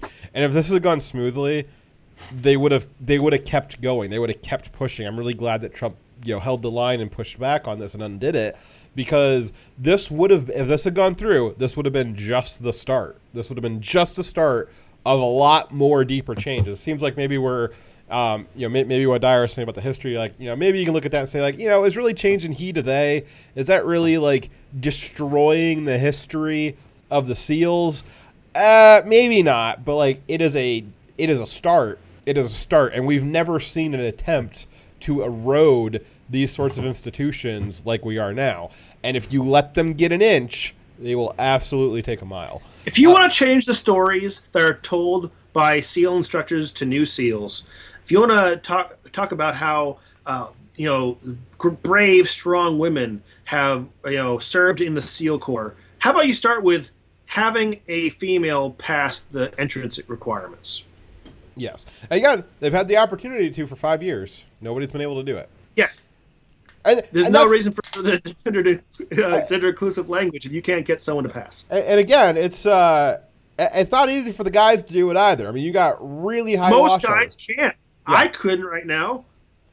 Yeah. I mean, it's hard to get in these elite squads. I believe. I'm pretty sure Tim Kennedy is a Ranger, an Army Ranger. But I know he's in pretty sure he's in the Army. Whatever he's in an elite squad. But I've heard him talk on the Joe Rogan show about, how high the washout rate is. Even to qualify to get into the washout portion of it is really, really steep. And then you're talking about maybe 1 in 100 people can get into these training courses, whatever the Army Rangers version of basic is. And then you look at a 100-person class, and they'll wash out 90 of them. And these things are really super elite. You got, maybe you don't got any girls in there, but you also got 99% of guys not in there either. It's hard to get in there, and I don't know. I don't know why you gotta. Well, I do know why people gotta go and mess with this thing. So this is something that we see a lot from the left, and from people who can't do stuff. People who cannot get into exclusive clubs love trying to ruin them vindictively from the outside. It's really petty, and it's something that we see mostly from the left, because the left is the party and the ideology that is filled with the people that are incapable and incompetent. And so it's pretty common for them to be unable to get into exclusive clubs that require some kind of meritocratic skills to get into. They're just not good at it. They're incompetent, they're incapable, and they cannot handle meritocracy. And so their only choice is to vindictively try to destroy these things from the outside. We see this, are seeing this in the military, as they're working on trying to erode these institutions because they cannot get into them. We see this in sports, where they are trying to erode what sports means to try and quote unquote be more inclusive. They're trying to erode all kinds of other cultural institutions. I saw this in college. With the fraternity system, you had a bunch of losers who couldn't get in, and then they would, set up these elaborate things in the university system to try and like outlaw the fraternities. And then we see this in like the very broadest scales of the left more generally. Is that America is a meritocratic society. If you are incompetent and incapable, which the left is, you don't do well in American society because you have to actually work for it. And they don't want to do that. It's much easier for them to tear stuff down. And so we see it on the very broadest scale that their only recourse for that is to try to tear down the society. That's what Antifa is doing right now. That's what the left and the Democrats are trying to do right now. And so we see this, that's playing out more broadly right now, but it's happening on very small scale for all sorts of different institutions, and we're seeing that with the SEALs right now, where they're trying to test the waters to see, can we start eroding these institutions from the outside by, let's just do little teeny tiny tweaks from their language this year, and then next year, maybe we'll do some teeny tiny tweaks to the fitness requirements, and the year after that we'll do some more teeny tiny tweaks, and then all of a sudden, who knows where this goes, but it is just this vindictive attempt to destroy stuff. The left cannot make new stuff because they are, again, incompetent and incapable. We see this all the time. They are never able to make new stuff. We see this in the video games and comics. They can't make new stuff, so they always have to literally reskin certain superheroes. They take over certain video games. They're never able to make. They'll remake old movies with quote unquote a diverse cast. They are not capable of creating new stuff. At best, they can reskin old stuff and steal it from other people, and usually they can't even do that. So they're just left with the option of destroying it. Yeah, I'll promise you this: the person who determined that they should change the pronouns on the SEALs motto, that person was probably not a SEAL themselves, ever. So here's what happens. In all the branches, you have officers who could be in any one of the jobs. You could have someone who's an officer for the SEALs with special training and special requirements and special experience and special job knowledge, but you also have an officer who's in charge of finance, that does paperwork, who just makes sure people gets paid. They're administrators of soldiers doing paperwork, right? And they go up through the ranks, get fucking combat medals for pushing paperwork, which is a thing now, by the way. That bothers the hell out of me. You can get a combat medal for being in finance. There was a finance person in the Air Force who got awarded a no-shit combat medal for filing finance records well deployed to a green zone and never got shot at. Jesus Christ. Yeah, it's that bad. So you can have someone go up through the ranks, become a high-ranking officer general, never actually having and they got any decorated experience. Crap on their dress uniforms too. They're like as heavily decorated as Jesus Christ, the guys going in and kicking down doors. So you could have someone whose finances has no experience or knowledge of what it's like to be in the Brotherhood, and then ends up making policy for them. That's insane. That's why you don't micromanage at those higher ranks, because you have no idea what you're fucking talking about. While researching the story, I did not realize how cute seals were, though. Look how cute this guy is. You didn't realize that? They're water puppers. Yeah. Way better than explosive. Well, and absolutely vicious water puppers too. They got this little guy. He looks cute, but he's got 137.5 confirmed kills. So, watch out.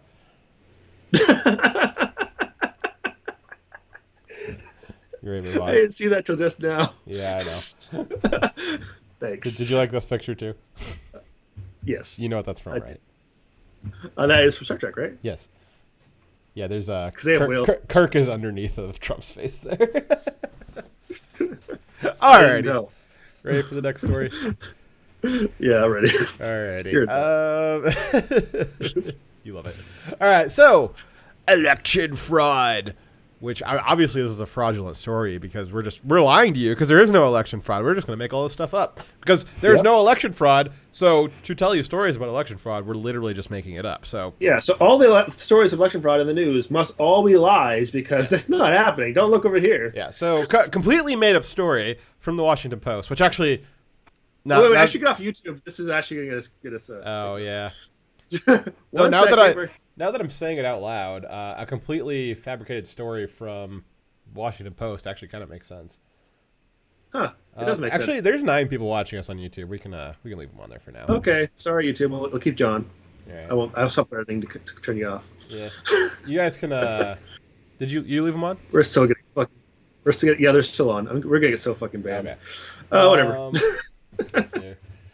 You guys, I put a link in the chat to DLive. You guys can head over to DLive or at least put on your bookmarks if you'd like. Because we're not long for YouTube, apparently. Yeah. Okay, so jokingly, completely fabricated story from the Washington Post. It was actually a true story from the Washington Post, which is kind of rare for them. Former New York mayor, quote, again, this is from the Washington Post, quote, former New York mayor Michael Bloomberg and his team raised more than $16 million to pay for the court fines and fees of nearly 32,000 Black and Hispanic Florida voters with felony convictions, an effort aimed at boosting turnout for Democrat presidential candidate Joe Biden. End quote. That sounds like buying votes to me. Yeah, that was a hell of a first paragraph there, Washington Post. Are you sure you want to put that out there and publish it? That's Do you think this is a good thing? Yeah. So again, that was all one direct quote from the Washington Post, which, by the way, Snopes fact-checked this article and this claim and said that it was 100% true. So, it's like the left is proud of this. Like, this isn't something they're trying to cover up. Like, they're proud of this, and they're gonna really regret that here pretty soon. Trump did the same thing, but for Trump voters, they would say he committed a crime and they would try to impeach him for it. Trump voters aren't like. Trump's not getting the votes from felons. That's the Democrats' territory there. True. True that. So right off the bat, this is really racist because they're only doing it for blacks and Hispanics, no whites. As stated, like Bloomberg said it, Washington Post said it, Snopes fact-checked it. They are not doing this for white people. It's only for blacks and Hispanics. Really racist. They straight up admit that it is $16 million for the specific purpose of boosting voter turnout for Biden. Not voter turnout in general, but for Democrats specifically. Jesus Christ, Washington Post. You guys, they're going to really regret, Bloomberg's going to really regret them publishing that. Probably why they don't have any whites is because, as we know, the Democrats think that black people aren't black unless they vote for Democrats. They commit crimes, apparently. Yeah, exactly. Yes. So the white voter is much less reliable, but the Democrats, they know that the black voter will I guess stay with them, or at least by identity they're not black unless they vote for Democrats. So all black people vote for Democrat because if you're a black person who doesn't vote Democrat, you're not black. That's Joe Biden saying that. This scheme is specifically vote buying. It's not kind of vote buying. It's not sort of vote buying. It's literally vote buying. The only thing that's more literally vote buying than this is the story that Dyer's going to talk about after this.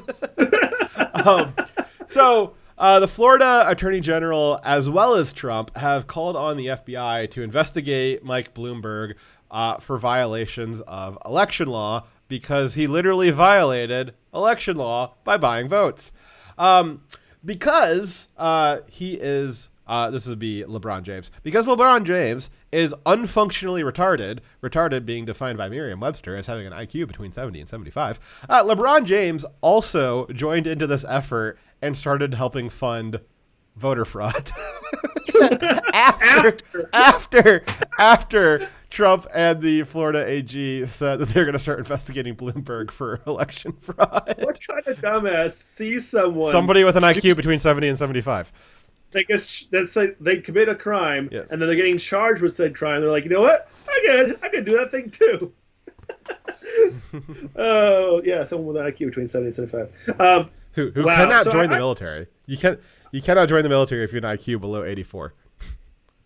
maybe the Marines. No, not even that. No, they below 84, they can't even teach you repetitive tasks. It's a cutoff, and like they obviously like the military would love to accept everybody for like menial tasks and stuff like that. But if you have an IQ below 84, the military did a study where they literally cannot even teach you repetitive tasks that you will do reliably. Like they would have to. You insulting the Marines. What's that? Kind of my thing.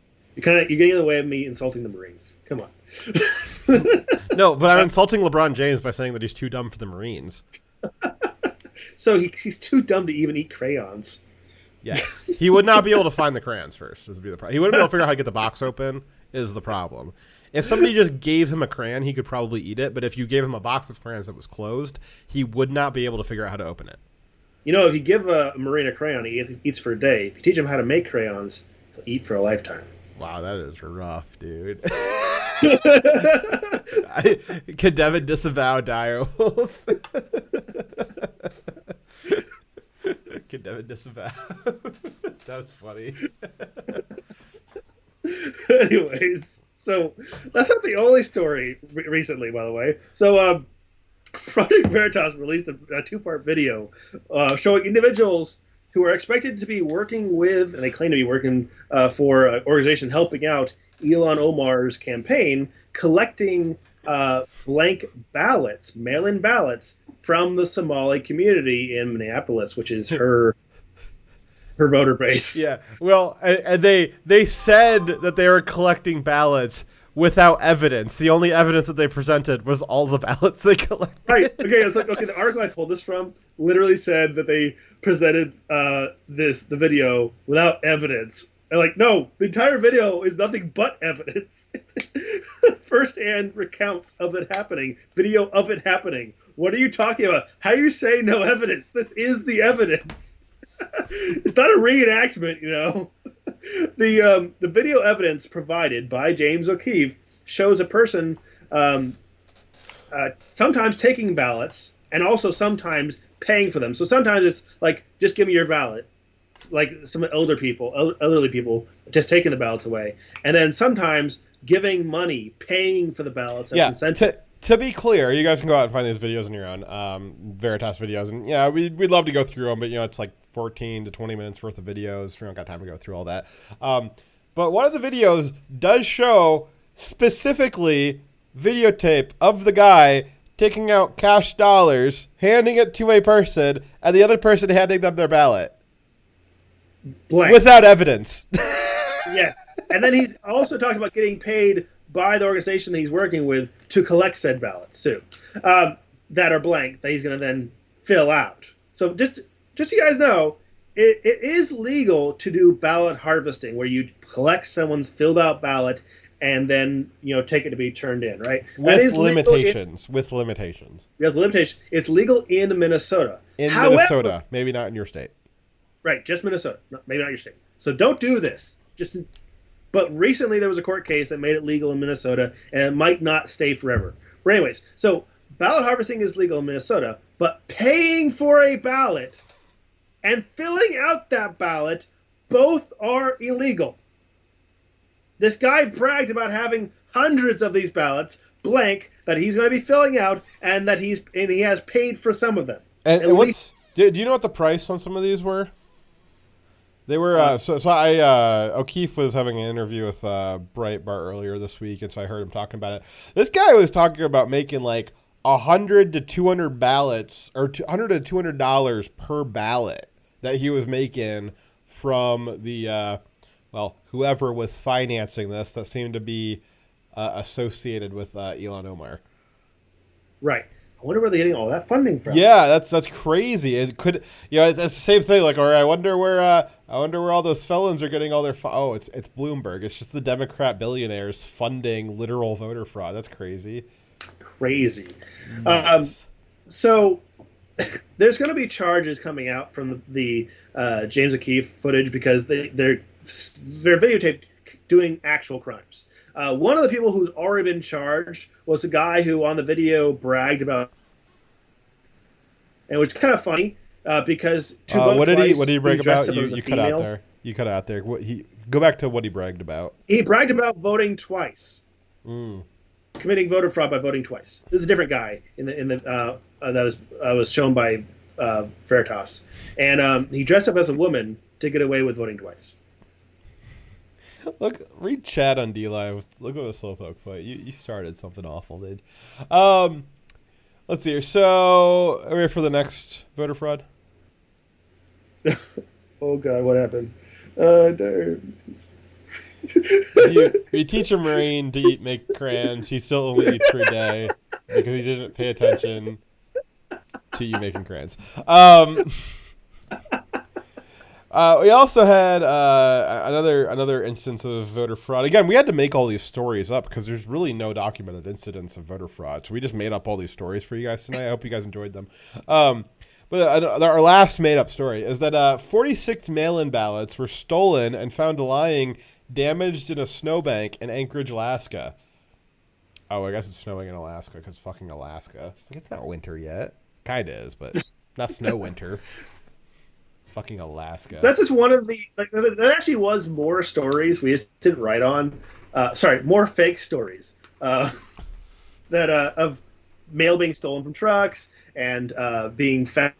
Like there was the ballots from, I think it was 7 different military ballots that were found that had been discarded. So during the debates, Trump mentioned that there was some military ballots found in a river. He misspoke on the story. He meant a ditch, which I guess after it rains, really, what's the difference between a ditch and a river?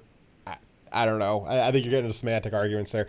And so Kayleigh McEnany, the beautiful and beautifully spoken White House press secretary, she was asked on Wednesday after the debate by, I don't remember which outlet it was, but it really doesn't matter. They're all the same at this point.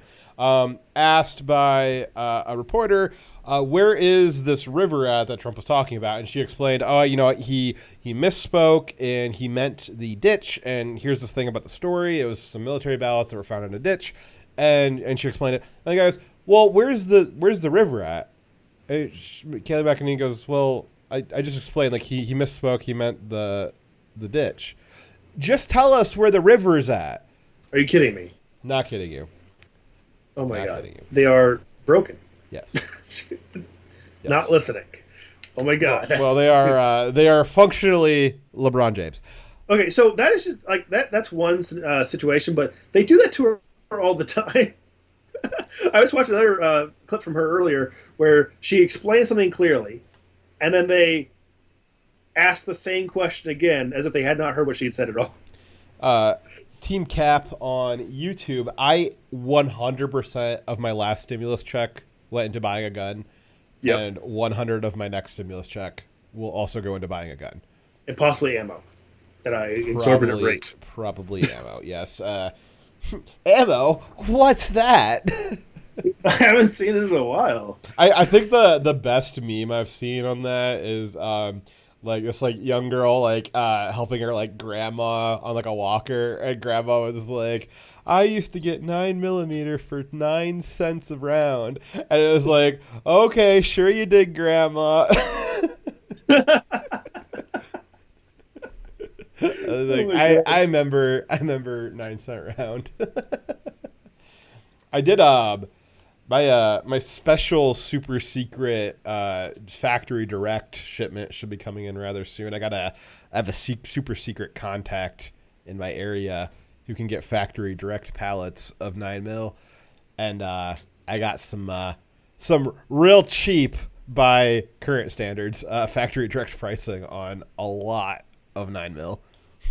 I'm jealous, super jelly. I mean, I get rounds for work, but I can't use them for target shooting off work. Factory direct, they're still 25 cents a round. Like that is Jeez. With no middleman. Nobody's making a profit on it. It is just the cost. It is at cost. This is completely government created.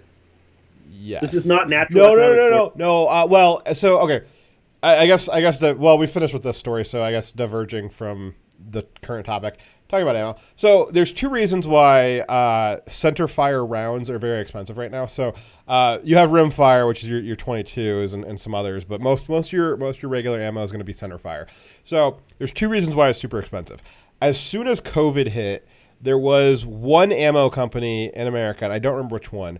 They bought up all of the centerfire primers that were in the States at that time. They bought up the entire supply, and none of the other ammo companies were expecting that, and so they did not have reserve supply on centerfire primers. So right off the bat, it made it difficult for other manufacturers to be making centerfire rounds, which 9 mils is centerfire rounds, so is 5.56 and 2.23.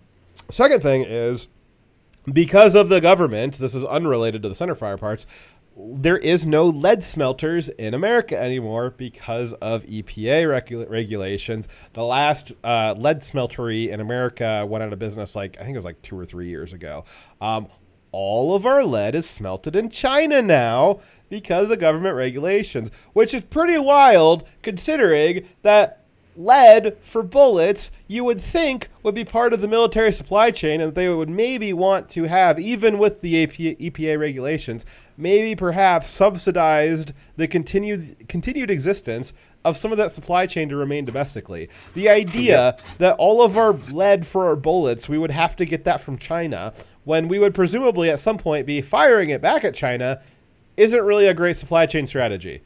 It is not. It's pretty dumb. So that's the two reasons why ammo is both super expensive and you also can't even find it, is because the lead, the pew-pew seed, is almost impossible to get now because China's hoarding it also. They're not real happy about sending us lead.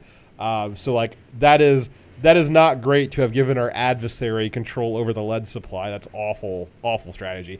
And then even if you do have the lead, it's really hard to find primers. So that's the two reasons why ammo isn't just expensive, you also can't find it. They literally can't make the bullets for any price. The stuff just doesn't exist. They're working on it, but that's why in the short term there was such a dramatic drop in the supply. Bullets could be plentiful and cheap if the government would just get out of the fucking way. Mm-hmm. And I would be in a lot more target practice. Yes. I got myself a nice 22 pistol, so I could shoot the much cheaper rimfire. So 22 long rifle, you can get that for 5 cents a round. It's nuts. You can get a 50 pack for $5. It's crazy. It's crazy cheap. And so I got myself a nice little 22 long rifle pistol, which I love, except for it was broken out of the box, and it's been 2 months, and Smith & Wesson has not replaced it yet, and I'm gonna cry. Oh, I'm sorry. I bought it specifically so I could target shoot with it cheaply, and it didn't work. It's very sad. It's a great pistol when it works, though. All right.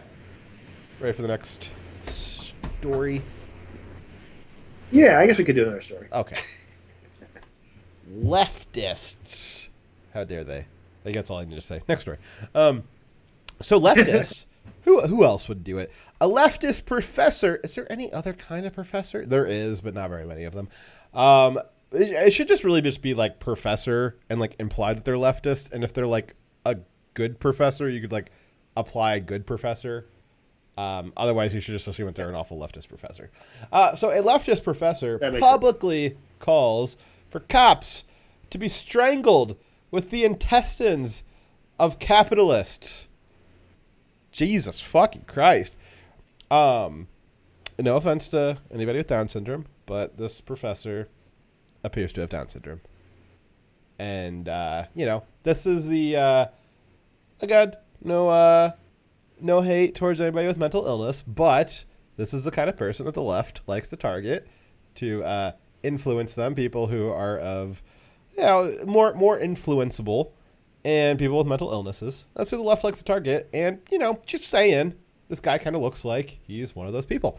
Either way, Midwestern State University professor Nathan June called for the law enforcement officers to be strangled to death in a viral Facebook post he made in August, which I'm sure Facebook did not take down. The post resulted in a lot of angry outcry, not only from his home state of Texas, not only from his home state of Texas, but from a lot of people around the nation as well. However, let's take a look at the actual quote. Maybe it's not as bad in context. There's some context for strangling people with their own intestines is like, okay. Right? Yeah. Maybe. So June wrote, quote, let me zoom up for this. Okay. June wrote, quote, I want the entire world to burn until the last cop is strangled with the intestines of the last capitalist, who is strangled in turn with the intestines of the last politician. End quote. I can get behind like at least a third of that. That's way worse, actually. Referencing our previous story about the 29 billion, the extra 29 billion on top of the original 50 billion that Nancy wanted to give the airline industry. I believe I had texted you earlier in the day that let's see here. This is what I texted Dyer when I was working on that story. This was me talking. Can we add severe financial mismanagement to the list of seditious activities and perhaps make it punishable by being drawn and quartered publicly? And that was a question for, maybe there should be a consequence for proposing such a ridiculous thing as giving $29 billion of taxpayer money to companies that don't need it. Yeah. So this guy didn't just want logical consequences for mismanagement. He just wants the entire world to burn, and also in destroying the entire world, he wants to kill politicians, capitalists, which is like anyone who tries to make a profit, and police officers, people who enforce the law. That seems like a pretty hellscape world he wants to live in. I think he might be wearing Felix Gray's, which I'm also wearing right now. Makes me uncomfortable. Feeling like you might be a little bit like him. You did just suggest killing all the politicians, didn't you? No, just the ones that mismanage your money. Oh, is it my turn yet? So you're not like him at all. So this man, this commie, is teaching our children. That should terrify you. Is there any wonder why there are idiots in our streets trying to destroy our country? It's because we have brain dead idiots like this guy here teaching them, influencing them. Okay, so I'm not an advocate for him to be doxxed or attacked, but I definitely think that there should be some sort of standard in both universities and the quality of teaching, and also what our government's willing to fund, and it definitely should not be this guy. June teaches courses that include healthcare ethics. I'm guessing he doesn't want good healthcare for politicians, police officers, and capitalists. So who's he want good healthcare for? Philosophy of race. I'm not surprised by that at all. And racism and multicultural philosophy. So junk science then, right? Social sciences. Basically, these are the kinds of classes that you teach if you're a cultural Marxist that has no actual value for producing anything for the country or you personally, among other classes.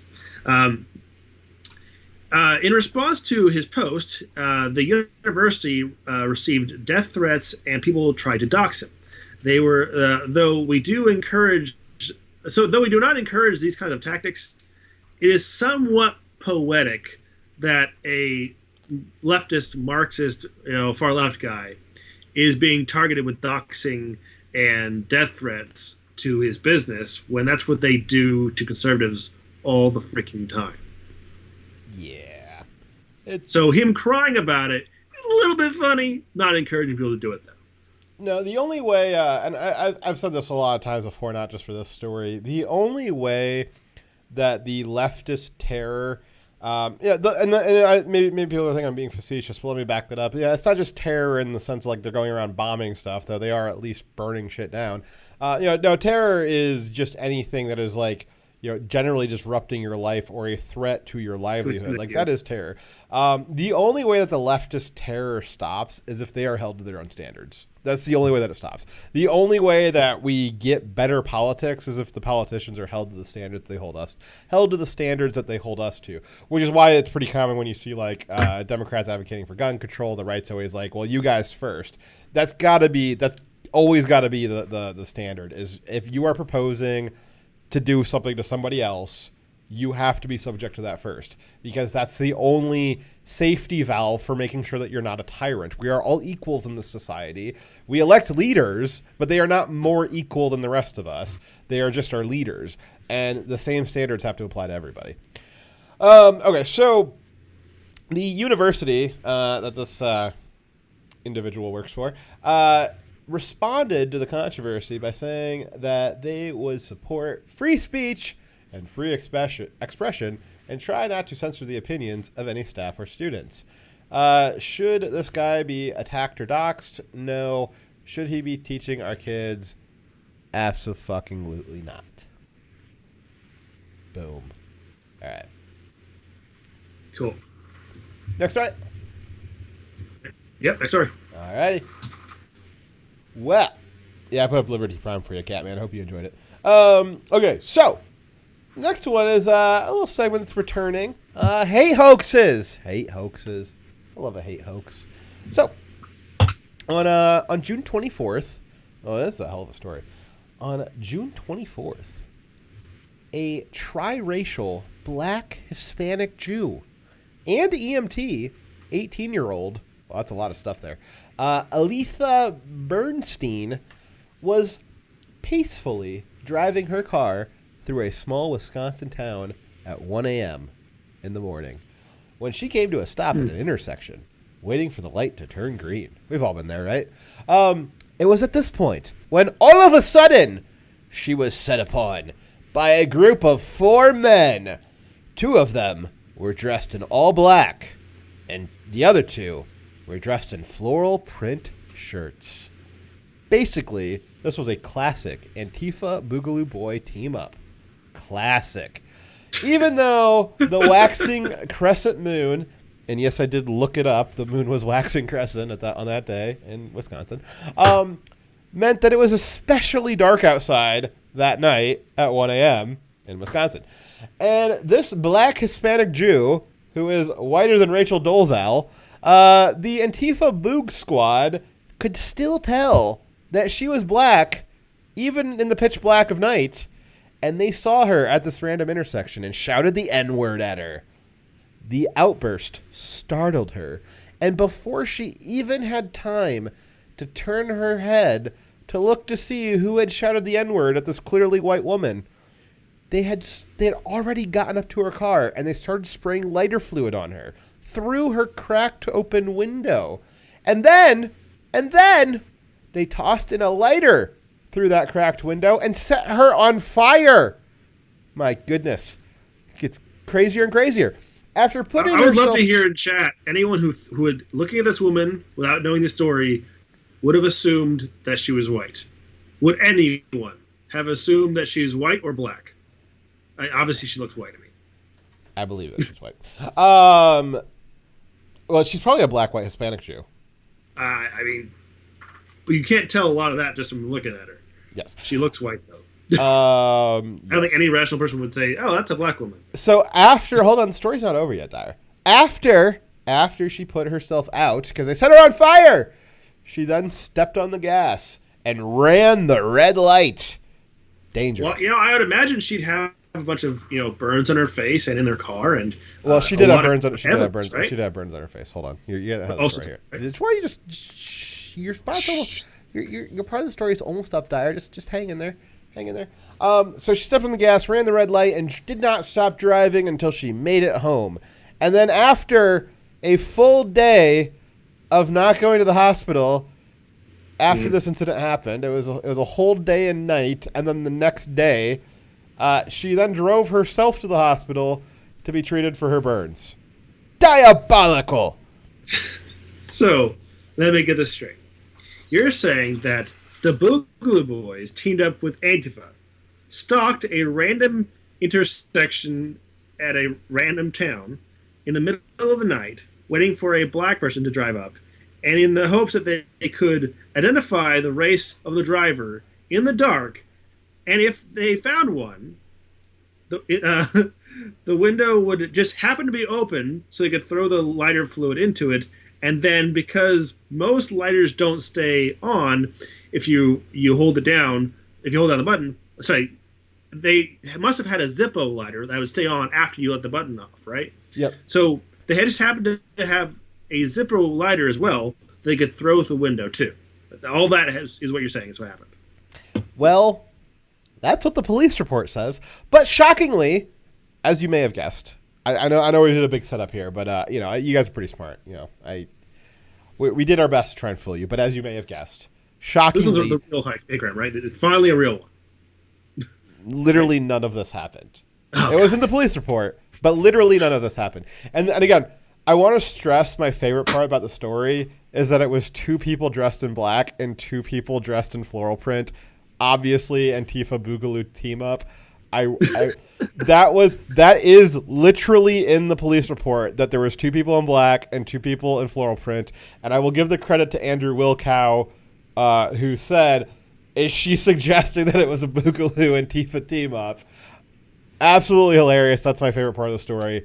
All of it's not true, but so during the last, this was June 24th. What was that? Like 2 months ago? Jeez, a while ago.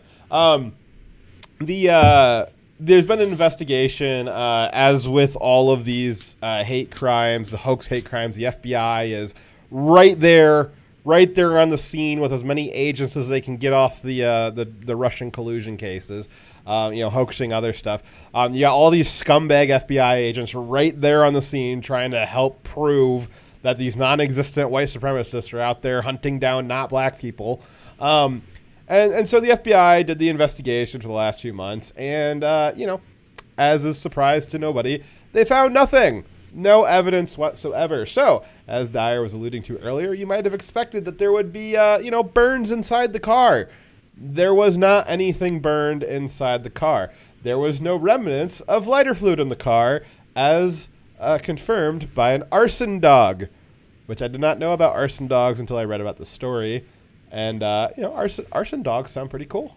You never know. I want an arson dog. Dog that can set fires. Pretty cool skill to have. Yes, it'd be in my imagination, an arson dog is a dog that goes around setting fires. Still a good boy though. Okay, so there was nothing burned inside the car, even though they sprayed a bunch of lighter fluid in there. Like, lighter fluid is kind of flammable, right? If it's burning, it's gonna burn. Car upholstery, it's going to show some burn marks, even smoke damage. I believe her clothes were not burnt either. So the car has no evidence that there was ever lighter fluid in it, no evidence that there was ever anything burning on it. And, also her cell phone shows that she was never even in that city, and that the night that she alleges this happened, she was in a completely different city in which there was a Black Lives Matter riot taking place. Oh, and it is alleged without evidence by Tim Pool that her injuries were possibly sustained as a result of mishandling a Molotov cocktail. Though there is no evidence of that. That is pure speculation by Tim Pool, but I kind of love it. It makes sense to me. And again, so none of this ever happened. All that crazy story, that's a pretty wild story. That's a pretty wild story. The way that it was phrased. And again, that's how the police report reads. But none of it ever happened. And what is thought is that she was at this BLM riot. She mishandled a Molotov cocktail. She needed medical treatment, and she needed a reason why she needed medical treatment without giving up the goods that she was a rioter, is what we think happened. So that sounds plausible. Why the hell would she, if she is a member of Antifa, would she also implicate Antifa in her own attack? Well, I don't know. It's weird, right? Well, I don't know. It's very strange. I guess where we're at right now is that the FBI and the Wisconsin police have said that this just didn't happen. It just didn't happen. They have not taken it any further than that, and that's pretty common with what we see with these hoax cases, is that they never file charges for false police reports. They never investigate what she was doing or why she lied about it. We'll never hear about this again. There will not be a follow-up investigation on this. I mean, just going off of how this normally happens. So you know what, Dyer? That's a great question. I'm very curious about that. You know, what was her thought process in this? Obviously, not a lot of thought went into it. She's kind of like those writers I was telling you about earlier, where they they got this idea that's like a good setup, but like, how do they get the characters into like that particular setup? They don't do a very good job of that, of like logically getting them to that position. So like, she had like a really great story, but like it didn't make sense in the context of like, how did all of these people happen to come together? Yeah. Well, hope she's got a nice personality. Probably not. All right. Ready for the next story? Which is our last story. Last story. Guds! Oh God, this one. Guds! Sort of. Also guds. But not a defensive use of a firearm. It was a different kind of gun update. So, micro stamps. Have you ever heard of a micro stamp, Dyer? I have heard of it recently from you. Okay. So, on August 31st, the California legislature passed one of the most comprehensive gun bans ever implemented, and no one really knows about it. California already has a, which if you don't live in California, like, thank God, don't ever move there. If you do live in California and you like guns, you might be aware of this. I wasn't aware of this. I think more people should be aware of this who don't live in California. Apparently, in California, there is a whitelist of approved handguns, and if a handgun that you would like to buy is not on that list, it is not legal to own it in California, which is that's insane. Like, I live in a state where, like, if I can buy a handgun, like, if I see it, I can buy it. Like, it's just so foreign to me. It's like there's nothing constitutional about saying this is the list of guns you can buy and everything else is banned. Yeah, there's nothing constitutional about it. Yeah, so and it's like only like a little bit more than 1,000. It's like 1,000 and change of like handguns, which is like a lot of different kinds of handguns, but like that's not all of them. So that's the setup for this. Is California already has this like white list of approved handguns that you can't buy a handgun unless it's on that list. So the AB 2847 requires gun manufacturers to include micro-stamping technology in new gun models, or they will not be put on the approved list. Yeah, so this this is a new bill that was proposed in it was passed. It was passed on August 31st. Yeah. Right. So this is going to stamp a micro label on the casing of a bullet when fired, right? Yep. So any bullet fired by anytime a bullet is fired by that gun. Did you say a gun was fired from a bullet? No, I was gonna say anytime whatever, never mind. I didn't say gun was being fired by a bullet. Anyways, so the casing stamped, not the bullet. That's very important because there is forensic utility to looking at how a barrel scores a bullet, and you can tell because the bullets will be cut the same way by the barrel, and you can actually find what bullet was fired by what gun by seeing those same grooves are caused by the barrel as it spirals down the barrel. However, there's no utility to knowing what casing came from what gun because you can't guarantee if you have a casing, that the casing that was produced by the firing of that bullet caused the bullet to go into the victim. That does not say that you shot that person, because you could have got that casing from elsewhere. It could have belonged to a bullet that came from somewhere else. There's no utility to this microstamping in solving of crimes. It is the only desired purpose of doing this is to make it so that you have guns that are now banned or made more expensive. Yeah. Both. Yeah. So microstamping is go ahead. Sorry. Microstamping is a technique of placing information on a firing pin that will imprint on the bullet casing when the firing pin strikes it.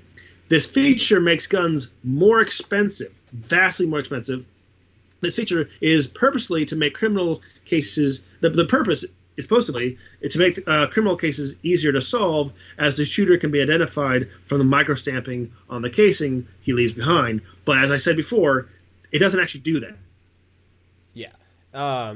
In practice, the imprinting is unreliable, and it introduces a really, really high opportunity for framing people. So let's say everybody's got microstamped guns.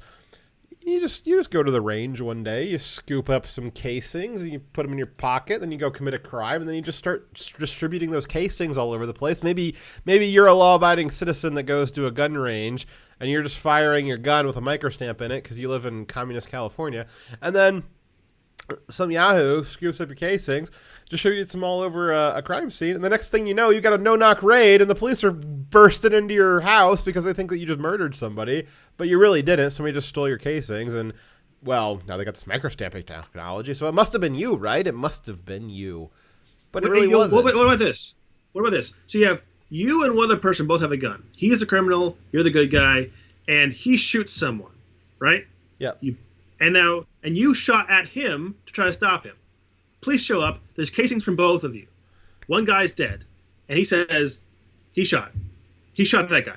Well, you both have casings that both have your stamp on it. It doesn't show who actually put the bullet in the person.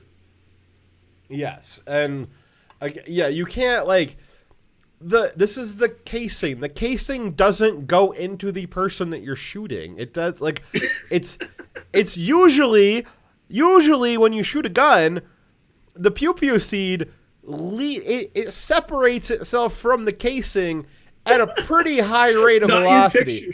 Not in pictures that depict made by left-wingers, though. They always show the casing firing at the... Yeah. I just retweeted that a few days ago. Can you find that? Because that was a really funny one. See if you can find that. I'll bring that up. So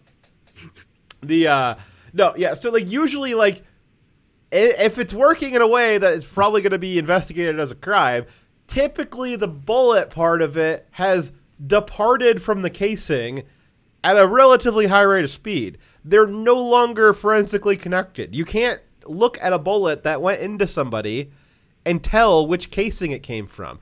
Now, if you got some 223 casings lying around and the bullet that went into the guy is maybe a 45 Magnum, you could probably guess that didn't come from that casing. But that's already well known. It's pretty easy to figure out forensically what caliber a bullet went into a person, and it's pretty easy forensically to look at a spent casing and know that that is a type of casing.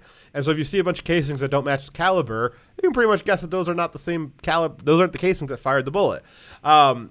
It's just a ridiculous technology. So here's the other big deal. Here's the big ask, the big kind of flip side of this that the California government's not talking about.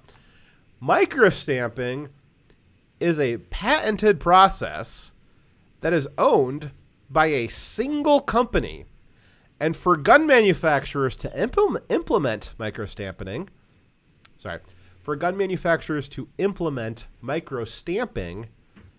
they would have to purchase licensing agreements from the single company that owns microstamping. This is an obvious cash grab. I really wonder. Maybe I should have done some more investigation into that. I really wonder who owns this company that owns the patent for microstamping. Probably a family member of someone in the. Probably. So this is what is the name for it? There's a name for it. I forget what it is, but there's this.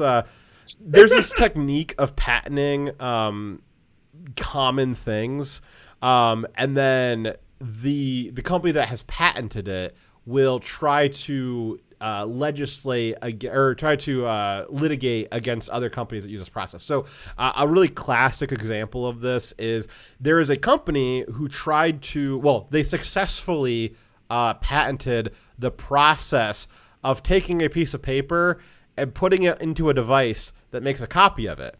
Now, most normal people would consider that to be photocopying, and you might think, maybe that company is HP or Xerox or IBM. No. It's a totally no-name company that just came up with this process, and the patent office is supposed to reject patents for processes that are obvious. But that doesn't work usually in practice. And so I think it's called patent trolling, actually, is what it is. And so there is companies out there that will patent very obvious processes that everybody does. And then they will go around and they will try to sue bigger companies that will typically just pay them off and settle out of court because they don't want to go through the hassle of fighting it in court. And then they'll pay some nuisance money for pay them out of court to license this stupid process. This microstamping thing seems to be a much more elaborate version of patent trolling, where they've somehow gotten the California government to sign on to it. But like, all the biggest gun manufacturers would have to go through this single company and buy a licensing agreement for this. This licensing agreement, I don't know what the cost on it would be, but like, if you're the only game in town and all the gun manufacturers got to go through you, I mean, I bet you it's pretty expensive, and that's going to show up in the cost of a gun. Okay, so that's pretty funny, because anytime you make a patent, you're supposed to provide evidence. There's a picture of it. Evidence of the date and how you first created it, right?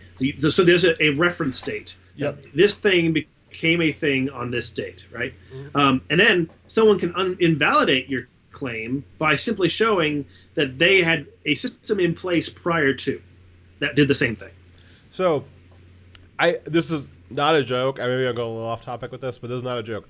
There is a patent. The U.S. Patent Office approved it.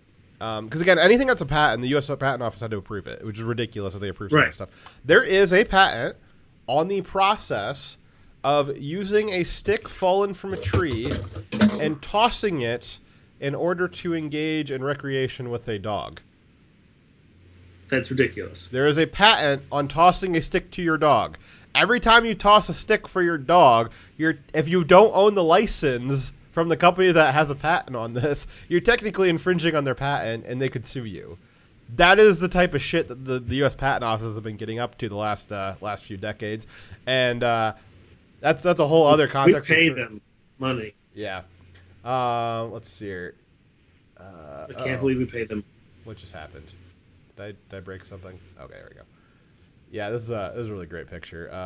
So this is an example of a graphic art student who's a lefty graphic artist who doesn't know how guns work. Yes, does not know how guns work. As you can see, this gun is chambered in casing.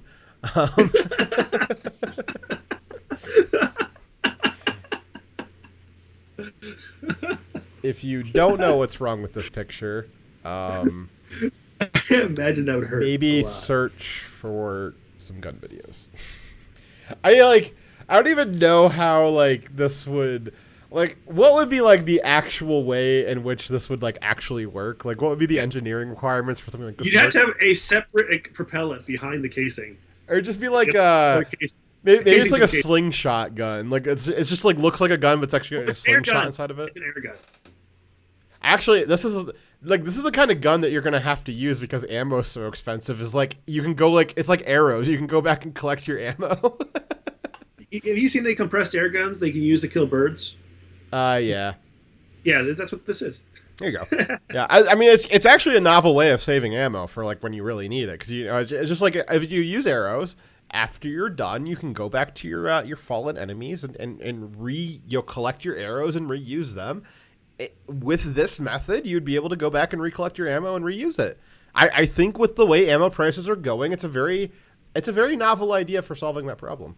Yeah, just bring a freaking forceps with you and just pull bullets out of the guy you killed. And actually, you know what? I bet you it's pictures like this that is why California legislators think that microstamping makes sense, because in this image, the microstamp would go into the casing, and the casing would go into the person. So it makes perfect sense. So the people who are making laws for us don't know how guns work.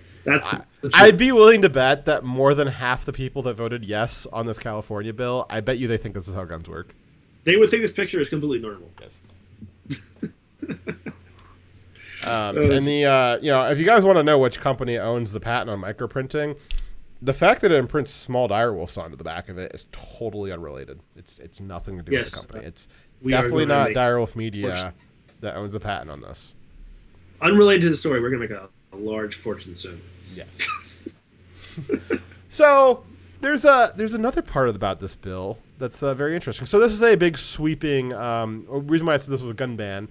Two parts. It's making existing guns more expensive, but also, as I said earlier, California's got that white list of approved guns. There's a little more than 1,000. I think there's like 1,100 and something on it. So the other part of this bill not only requires microstamping, but the second part of it is that the bill says for every one new handgun that has an approved microstamp in it, 3 unapproved guns will be removed from the list.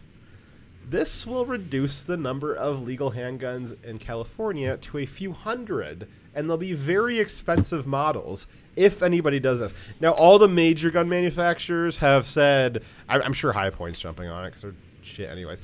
All the major gun manufacturers, they're just not even biting on this. They are not doing it. They said the process for getting the microstamp on it's too expensive. The patent, the buying the licensing for it's too expensive. They're just not going to do it.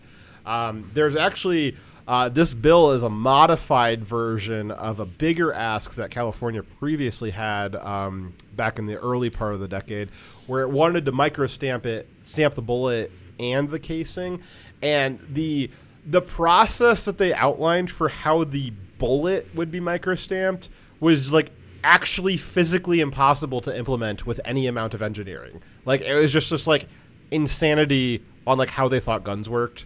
And it was like, yeah, like all the gun manufacturers were like, that's literally impossible. Like, we cannot, like, it would not fire the bullet if we had something that could imprint on the bullet. It just wouldn't work. I'm trying to imagine how that would. It's not like engineeringly possible. Like, you would not be able to do it. And if you did figure out a way to do it, the bullet is going to be like shredding up itself apart when it hits something. Like, a lot of that information is going to be lost. And that's the other part with this too, is like the microstamping. Like, I'm sure I'm not telling you guys anything you don't know, but firing a bullet, like the reaction of when the bullet leaves the gun is like a rather violent process. It's an explosion. It's a controlled explosion. Yes, it is some people might call it an explosion. So again, like we said, one of the big problems with this is that like getting the microstamp to reliably imprint the correct information onto the casing is like very, very unlikely. Like, most of the time, it does not. It's smeary. It doesn't work. It's going to have something like blow back on it. Also, get this. You might have guessed, it's very easy if you have a micro print on your firing pin. You just go get yourself some sandpaper and wipe that baby off. Yep. I'm not saying that you should do that. I'm just saying that you could do that. That's what people would do. Criminals would do that. First thing. Well, they're already scrubbing off the serial numbers from their guns. Yeah. Why would they do it to the firing pin? Again, it's going to be a rule that only applies to people who follow laws. Yeah. You know? Yep. It's only going to affect them. It's going to make it harder for people to have guns to defend themselves. That's the only real effect this is going to have. Yeah. So this is a pretty comprehensive gun ban that I don't think a lot of people are talking about or even noticed. And it went through the California legislature. And what's it waiting on, Dyer? It's waiting on the governor's signature. And honestly, I think that one of the lines for when people should remove the government they have is when they try to take their guns away. Keep that in mind, Californians, if you have any spine left. Yep. So, that is, that's the show, guys. Yeah, that is the end of the show. Hey, thank you guys for watching. It was a rough show as far as topics concerned. Also kind of a long one. Not sure if you guys like that or not, but I hope you guys do. We'll see you guys on Wednesdays for another game stream. We'll probably not fuck this one up. We have done it for the last 2 shows. Usually we don't fuck them up by like pivoting just before the show starts to something that we don't want to do. But we'll see.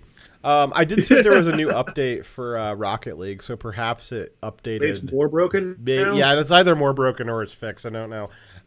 Triumvirate suggests that we should microstamp Democrats in order for them to run for office. Maybe we could just macro stamp them in the similar way to a. Hear me out.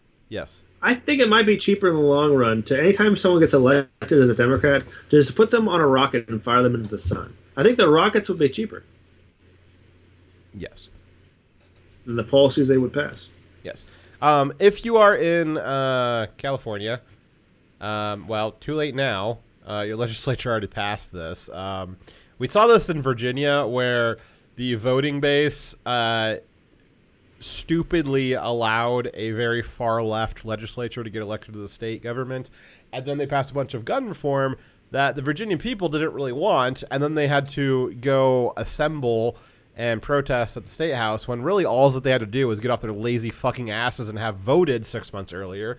So if you're in California, I think you're shit out of luck at this point, but if you're not in California, pay attention to bills. There's mailing lists in every state where there's 2A watchdog groups in every state, because the gun bans are going to happen at the state level first. It's highly unlikely unless America really votes for far left Congress. Maybe then we'll get it at the federal level. But your most likely in the near term is your gun control is going to come from your state level. There is a lot of mailing lists in every state that have 2A watchdogs. I signed up for the one in my state. And they keep you appraised of certain legislation that's happening in your state around gun control and issues like that. So if you're in California, it's probably too late now. But if you're not in California, sign up for one of those mailing lists and keep an eye out for this sort of stuff. Because this is very obviously an attempt at banning guns, or at least extremely restricting them. But most people didn't even notice what's going on, and now it got passed, and almost nobody's talking about it.